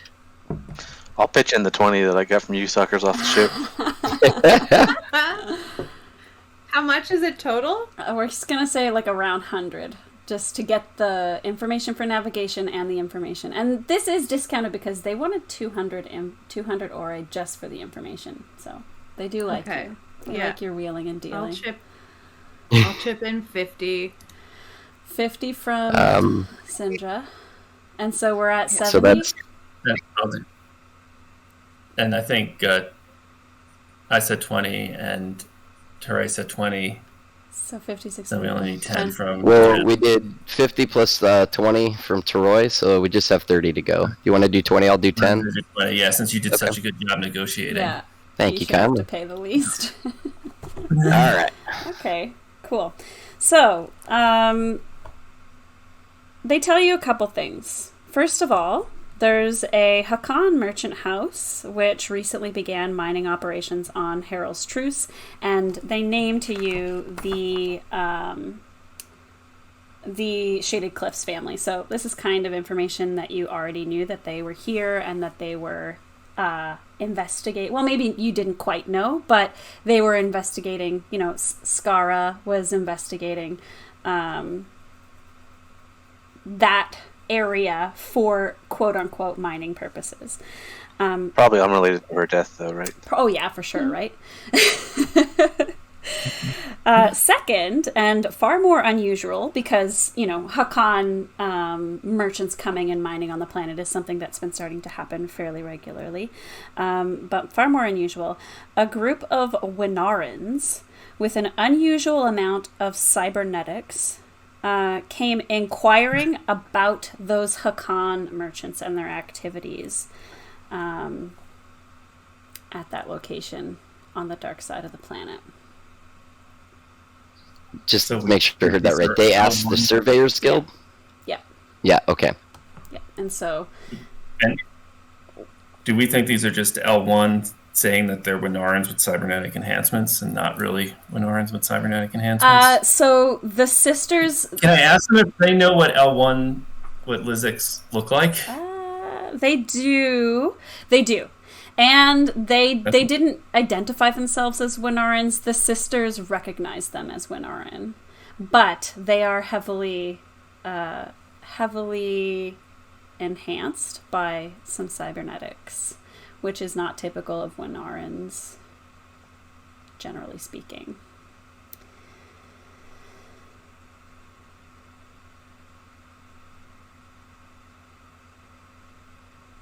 I don't know enough about Winaran. Are they are they generally nice, or are they generally mean? They're like they were the custodians of the Lazax people. Right. Yeah. Okay. So the Lizics claim to be descendants of the Lazax, and the Winarans claim to be the rightful inheritors of the Lazax. So that there's kind of a competition between the Winu and the L1 on who's the true successors to the Lazax Empire. Right. So it is very weird that they would be all kitted out with cybernetics, since they're kind of rivals with. Well, in general, they are, like the Winarans are sort of, I guess, on the same side as the rest of the galaxy in believing that the L1 aren't, that they don't have a claim to the throne. But that's just the general perception, right? Like, it looks like there's some L1 sympathizers in these Winarans. Yeah. And this is your first indication of someone, like, seeing someone with clear cybernetic enhancements related to, this particular location. So it's a pretty good lead. Definitely worth 100 ore at least. Oh yeah, I'm grateful for this information. No virus. Friend would agree. There's rumors that one of the four of us is an L1 sympathizer. One of us may have named our dog after the Lizzix. Can't bring real life into this. Alex's dog is named Lizzie. After Yeah. L1. Her official name is Lizzix. Yep, but we call her Liz. That's so cute. But yeah, they also provide you with, navigational aids, maps that will help you to navigate to this particular location. Philip says, I was wondering about the uniformity of species. I think, this is like any other real world, where a species has a particular faction that they're likely to be, that they are most commonly associated with, but there's going to be individual variation in all of this. And then something else that compacts this even further is the galaxy has been out of touch for so long that there's just, planets that have been left to their own, biological and social evolution. And so there's going to be changes there, right? Mm-hmm. Faction and species are separate things. Yeah, exactly. Yeah. The catwalk. She was sleeping for the first half, and now Who's she's that outside on Hakan sleeping. you got there? What a pretty Hakan. That's cricket. Yeah.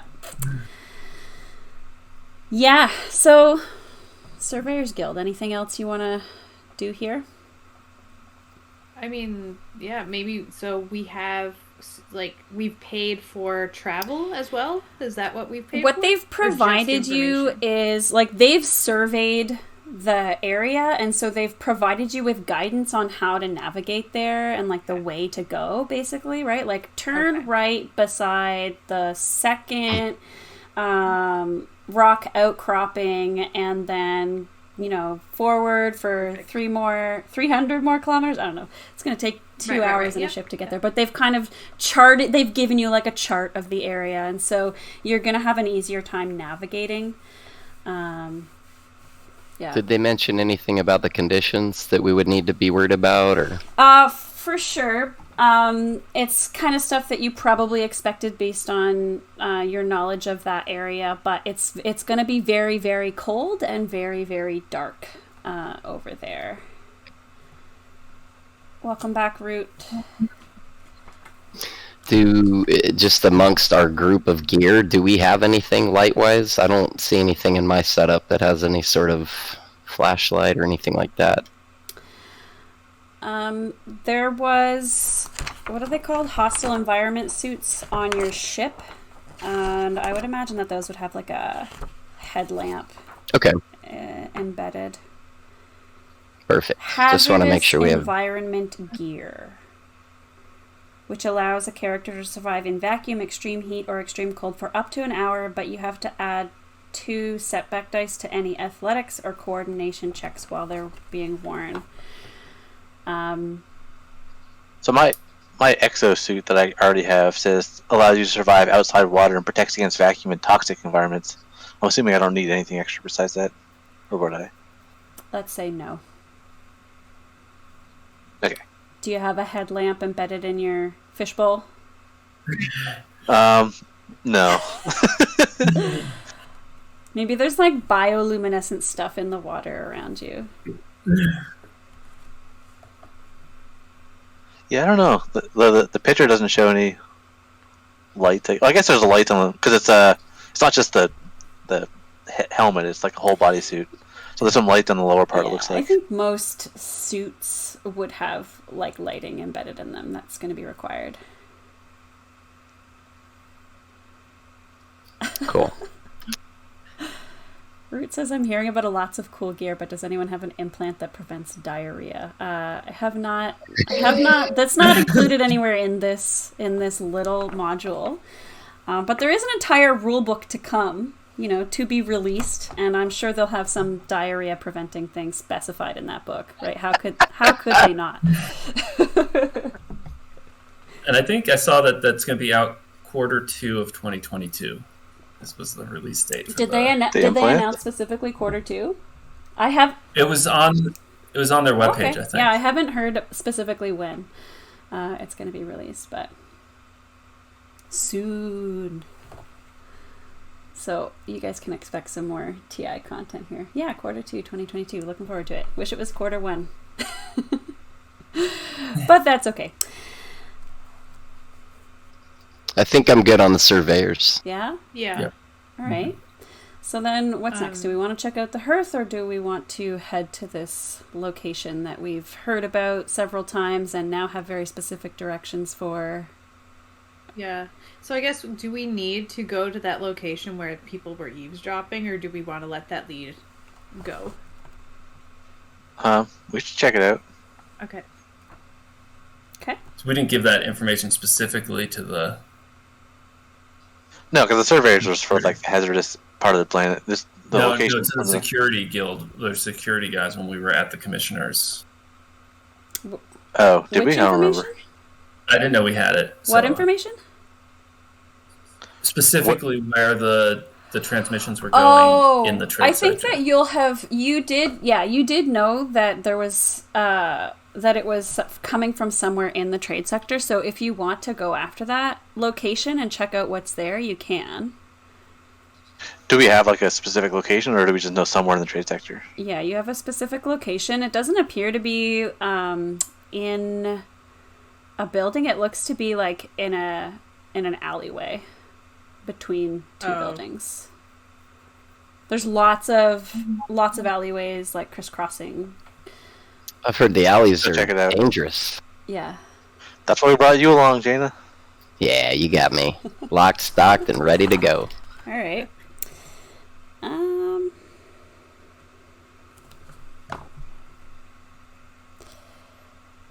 So you're going to go into this, you're going to investigate this alleyway. Can you tell me a little bit about how you want to approach the situation?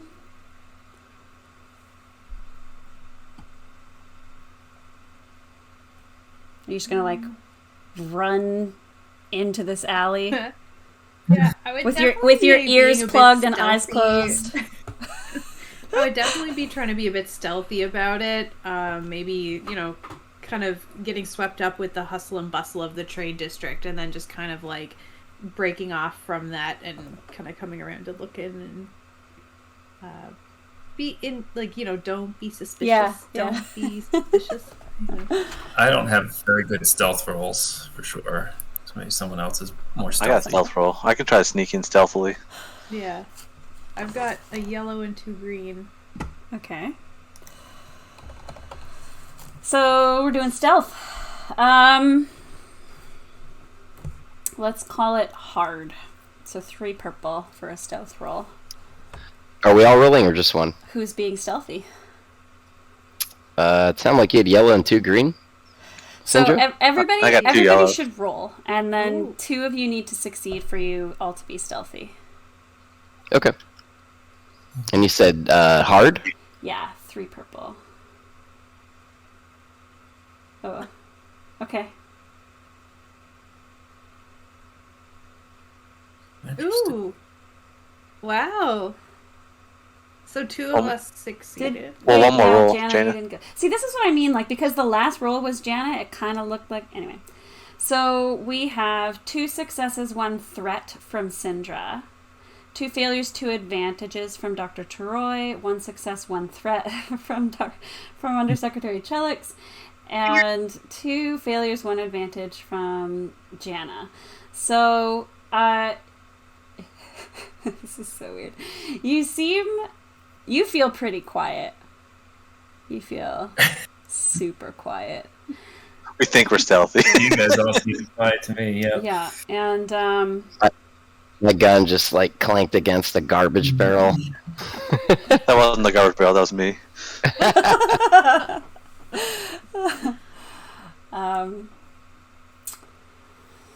Yeah, so you're sneaking into the alleyway, and you feel like you've done a pretty great job of not being seen going into here.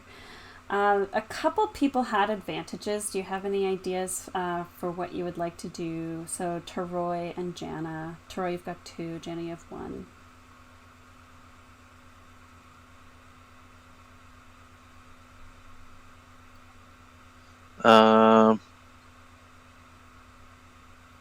Can you cancel out our threats? And then have 1 advantage left over?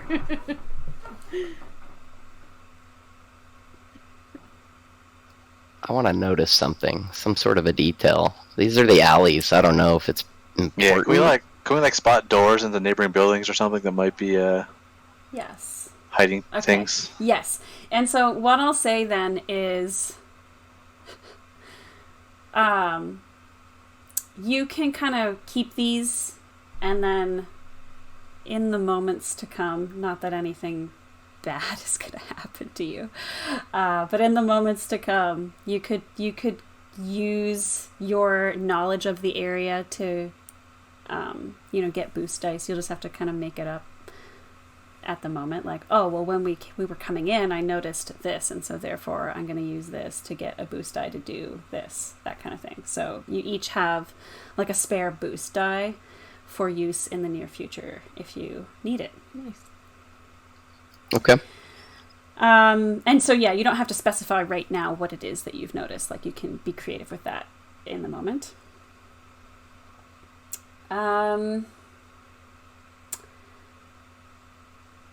So yeah, so stealth was successful. So I guess that means that you have managed to make it into this alleyway unnoticed.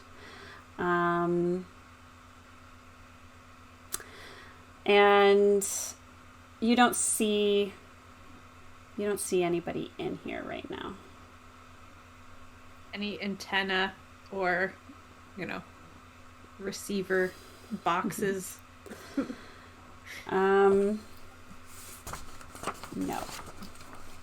Are there any like manhole covers that maybe they're underground? It's like half open, a little. Yeah, any containers they could be hiding in? Anything. A dumpster. There's some garbage cans if you want to have a look. I'll take a peek. Okay. If one of you wants to spend an advantage, I can give you some insight. I'll spend mine. It occurs to you that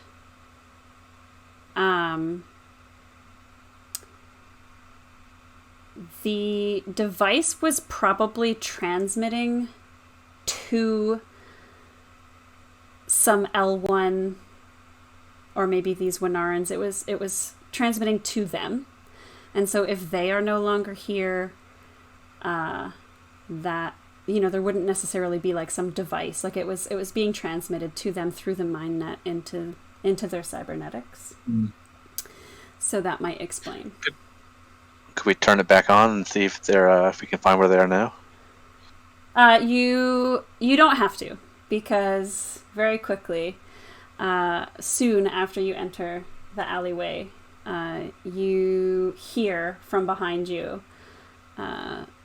You hear some people shouting at you, and you turn around and you see a group of 4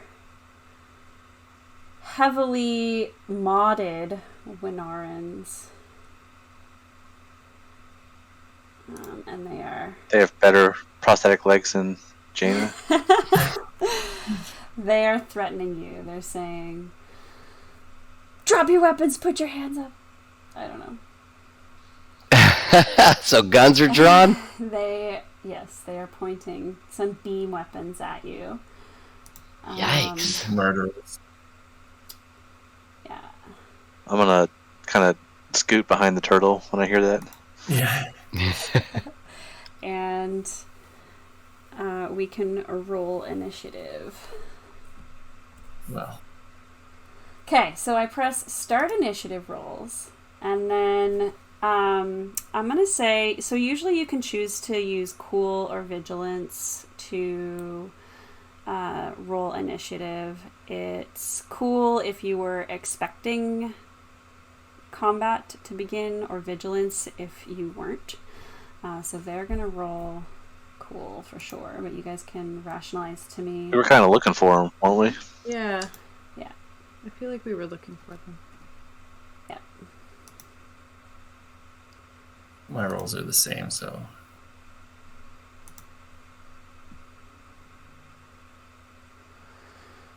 Okay. Sinja with 4 successes. So then we stop initiative rolls. All right, cool.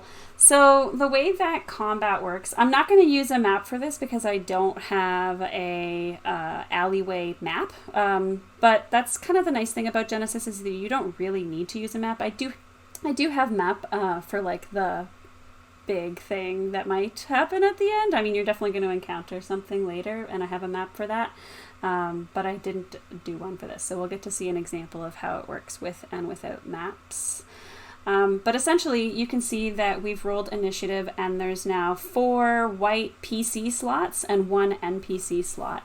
So when it's a PC slot, the 4 of you just get to decide which of you will go. You'll each get 1 activation per round, but you can decide which order you want to go in, and that can vary from round to round. And then when it comes to an NPC slot, the NPCs will go.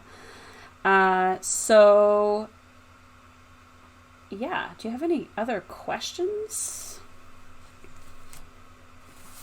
On your turn, you can do, there's some sort of like incidental things that you can do that don't really take up any part of your turn. You can do like a reasonable number of those things, like talking to somebody or dropping something that you're holding.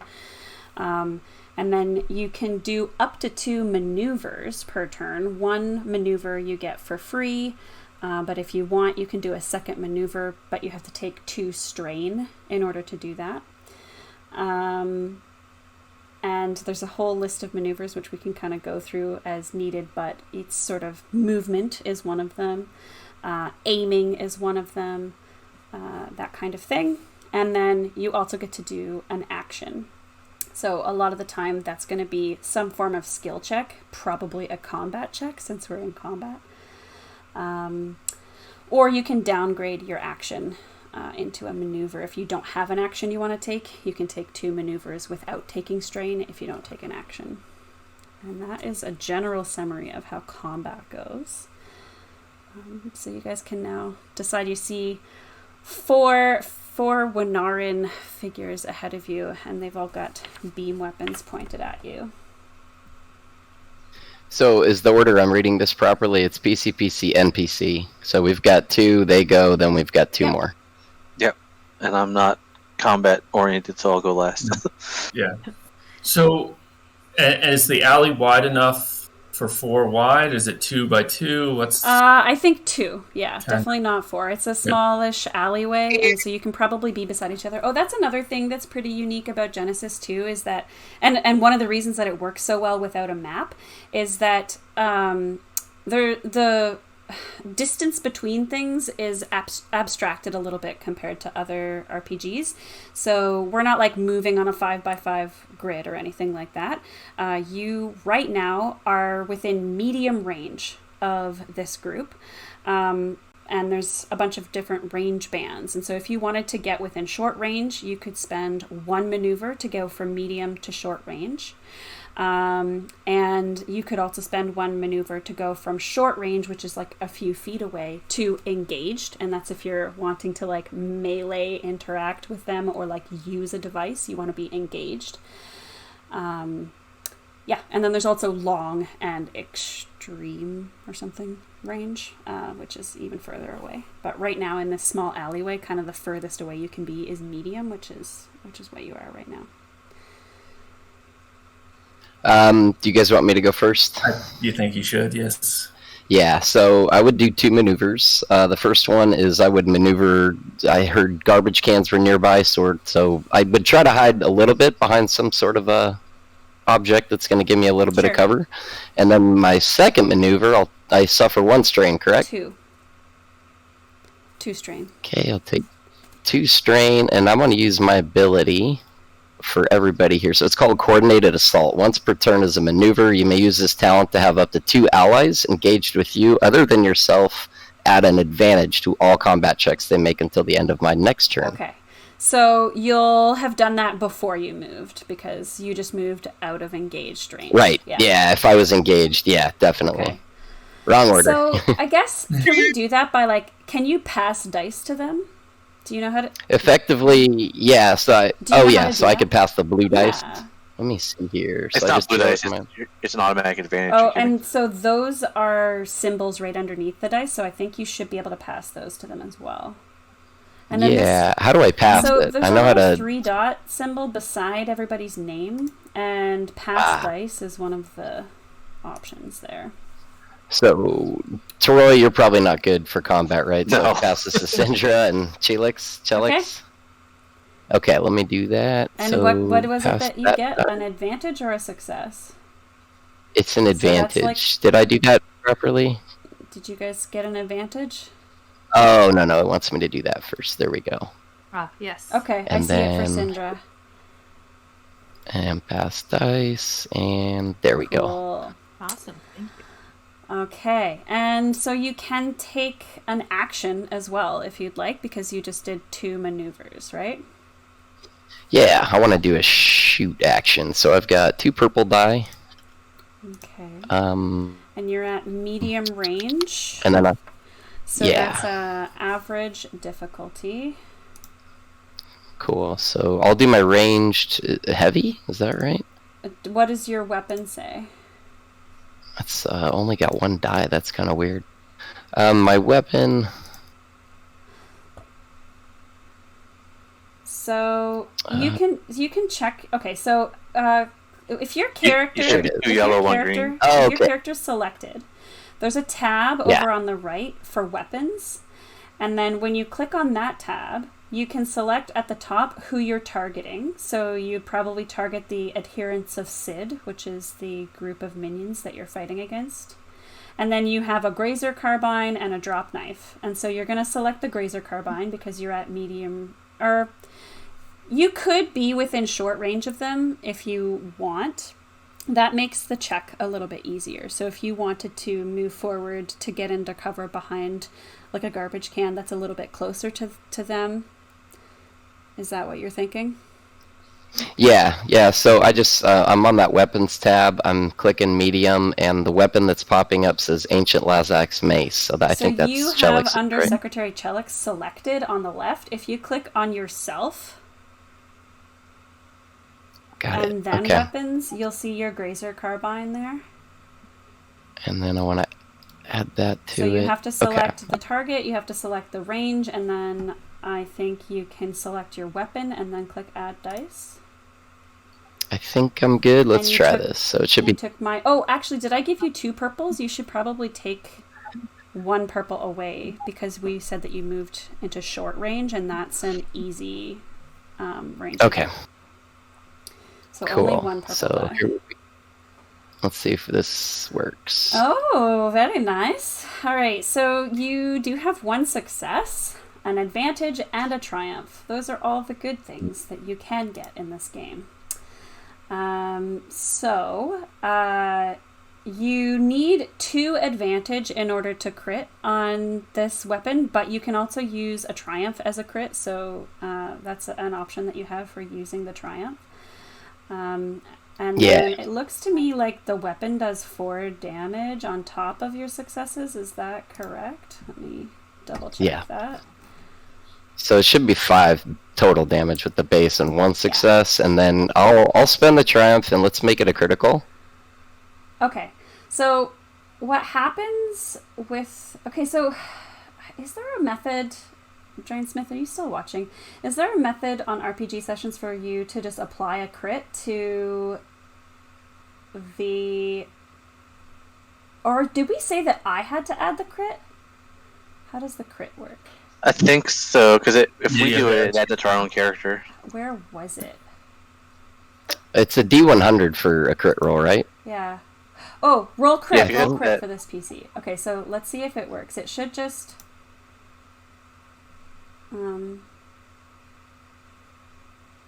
Oh, it drops whatever's in its hand? Yeah. Okay, sudden but jolt. that's not the way it works for minions, though. So it doesn't know that this is a minion. Minion group, it just Yes, kills one, it right? does. How do I just...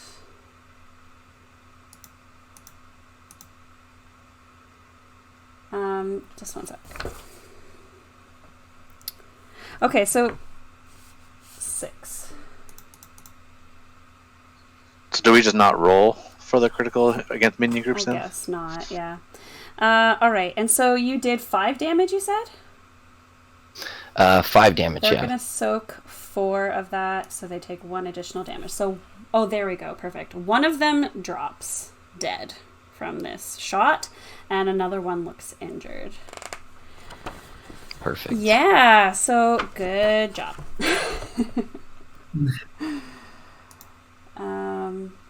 And so that was your turn? Oh, wait a second. That was my turn. The advantage. So we spent the triumph to do the critical, but you do still have an additional advantage. And I have a table. I can tell you that just knowing we're in combat and we've only got 1 down, 3 to go, I'll use that to pass a blue die to the next PC. Perfect. Okay, so who is going to go next? I was going to ask Sindra, do you want me to go next? Because I'm going to probably charge in with my mace. Negotiations be damned. Oh, I was thinking of trying to negotiate, so maybe I'll try that first. Like to try to. My plan was to try and intimidate them to. Maybe one of them might be scared enough to leave after seeing one drop dead. I've got like gunslinger diplomacy that I wanted to try. Okay, yeah, so why don't you go Okay. first? So Okay. Maybe I shouldn't have pulled the trigger first. I'm sorry. No, this. I think this is good because this makes it way more frightening. Yeah. So I want to maneuver so that I'm in short range. Okay. And this is so as a maneuver. So if I need to use another maneuver, I take 2 strain. yeah. Okay, so I'll take the 2 strain. Boop boop. So as a maneuver, and I'm armed, so I'm showing my weapon. I want to use this talent to conspicuously display my weapon, and I'm going to add 2 successes and a threat to the results of my next social skill check. So I'd like to make like a negotiation, I guess, check to be like, listen, if you run away, I won't kill you. Okay. And that's my negotiation. Sounds good.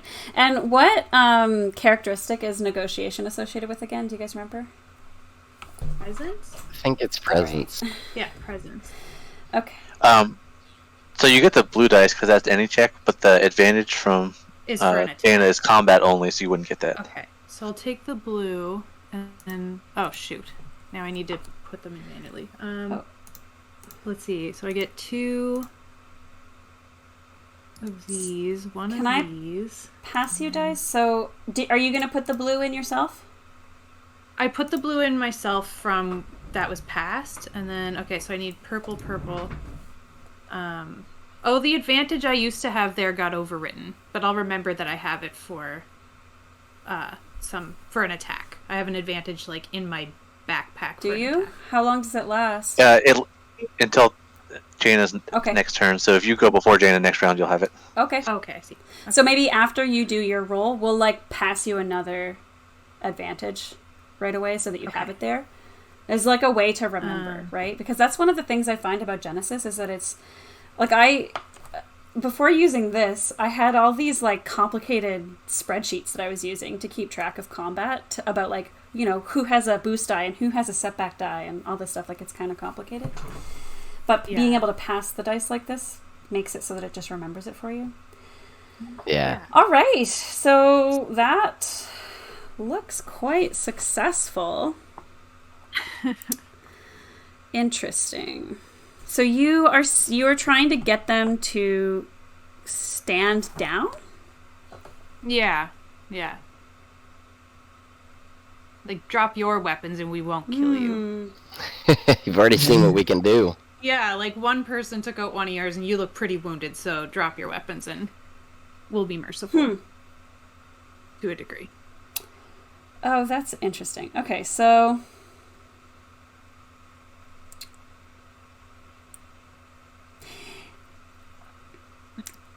Philip says, aggressive negotiations in action. Yeah. Okay, so 5 successes is a lot of successes, but you can tell that these adherents of Sid are almost like cultish in their nature. And so what you've done is you've convinced them that they don't really stand a chance against you. One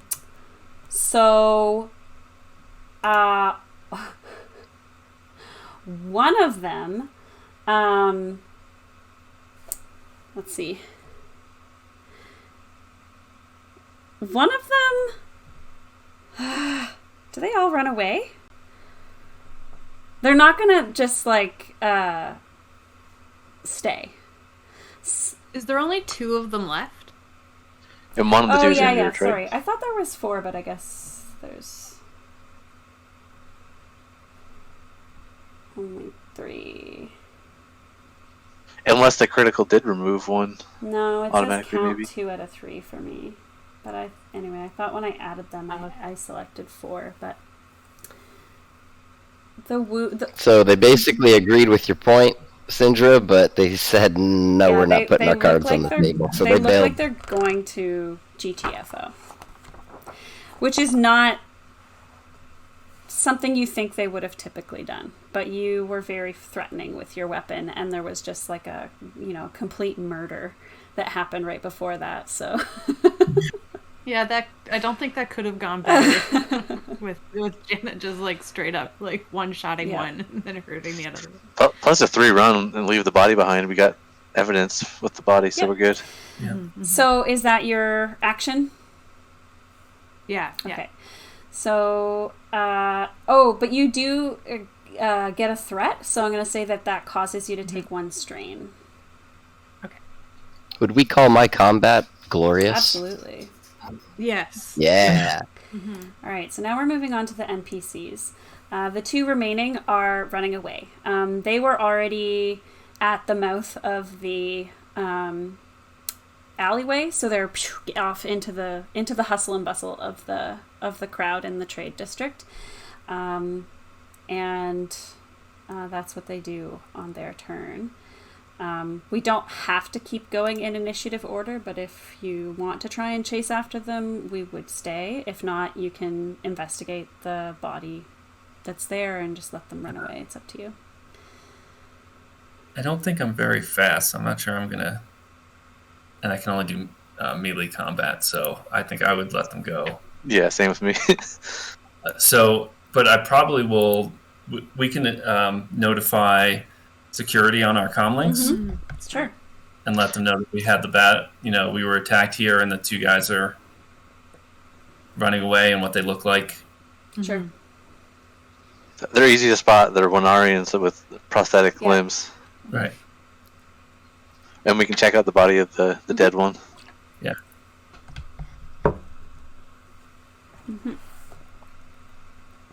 All right. So...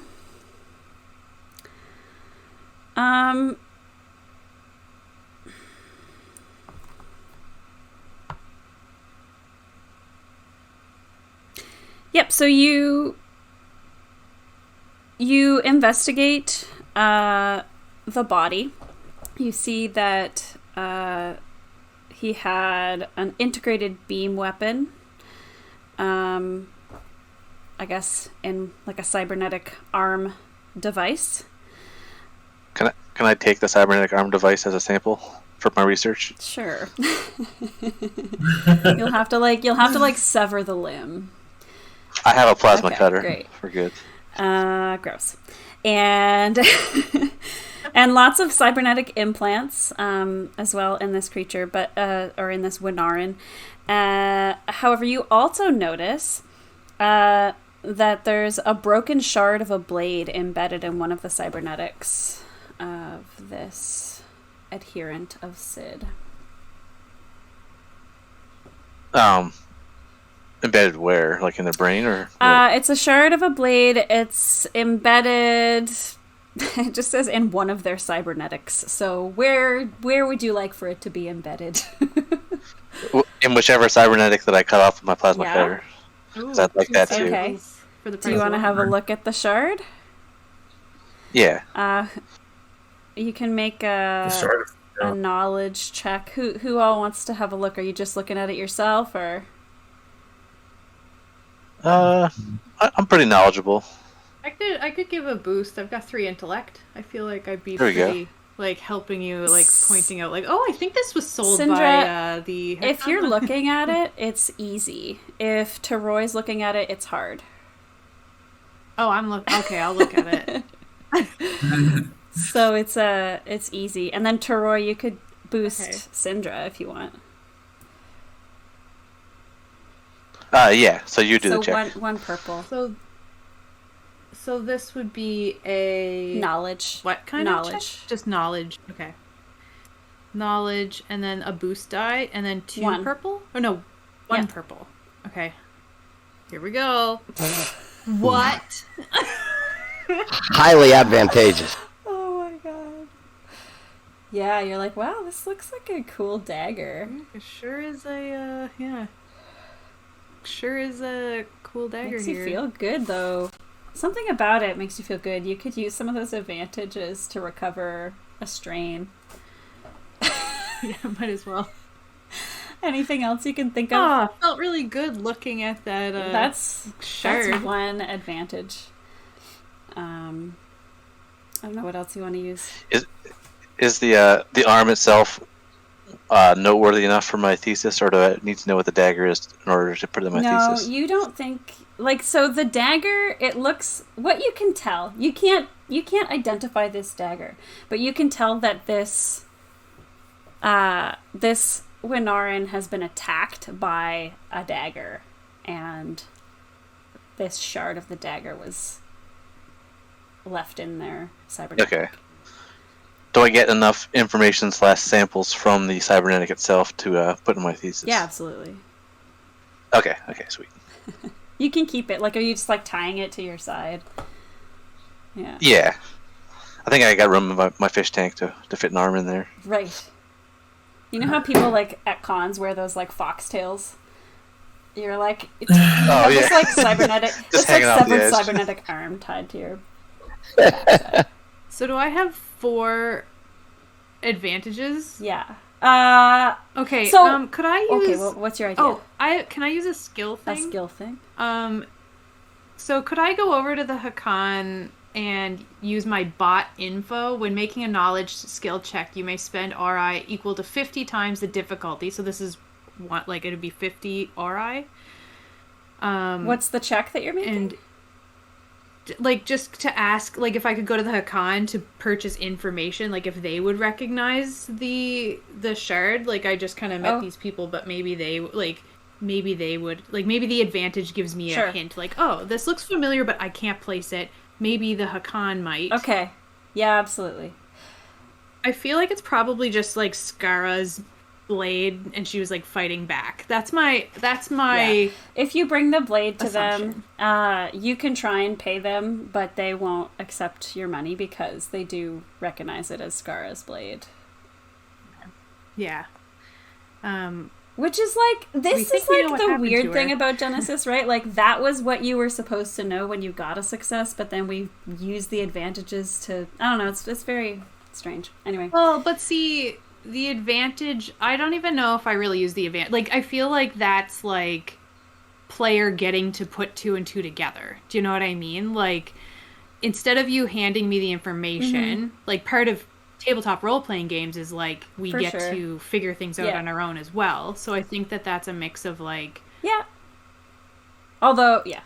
Yes, Does it that make does. sense? Anyways, it doesn't bother me And- at all. It's just, this is one of the things that is difficult about Genesys when you have 0 successes and 700 advantages. It's like, what do you do? yeah. What do you But do I with think that? I think using like using an advantage for a hint as to where you could get the information would be a viable use for them, wouldn't it? Yeah, I said yes. No, I'm just yeah.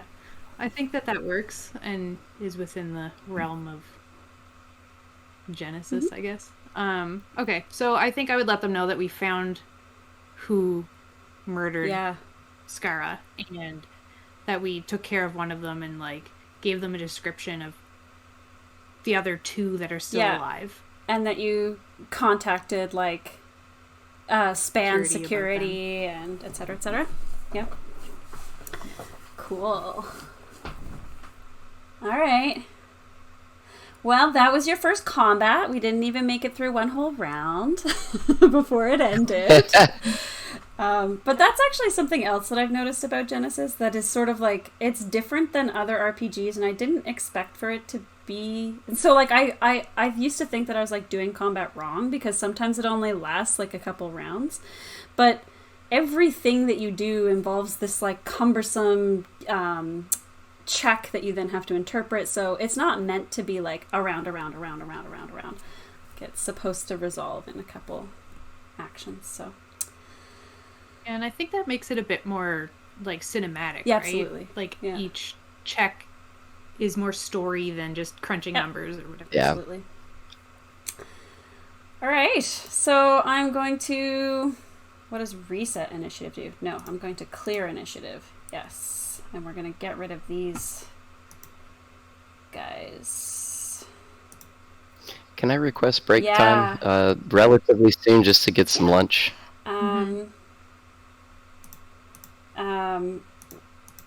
We're pretty much at the end of the second act anyway, so now would be a good time to break. Like, are you guys thinking that, what's your next plan of action? Go to the coordinates, Okay. We can finish it out. If there's still a little extra meat on the bone, I'd say we finish it out. Well, Not much? what do Okay. you want? Like, I mean, you haven't gone to the hearth, but like the question is, do you feel like you need to? I don't think we need to. Do you guys? Yeah. I'm No. interested. I mean, just always if am you're interested looking when it for comes to if you're options. looking for lunch, you might find some there. All right. We're good with the hearth. Yeah. Yeah. I feel like each of those locations is a different way to get the same information, right? There's Yeah. Well, I can just tell you. You go there and you find out that a group of Hakan have just ordered a large amount of starflower dewdrop cakes recently, and they are out. That sounds They are pretty out good. in the trade sector. If you want to go check them out, yeah. Were they eating them at the It's funeral? like a Hakan food for mourning. Yeah. We did it. Awesome. All right, so how much time do you guys think you want for a bit of a break this time? A little longer if you're going to grab food? Yeah, Maybe for 20 sure. minutes? Does that work? I think that would be good. Is that good for everybody? That's good for me. That All right, works. so it's about 10 after right now. Why don't we just come back at 1:30? How does that sound? Perfect. Yeah. All right, everybody will Sounds be good. back in about 20 minutes.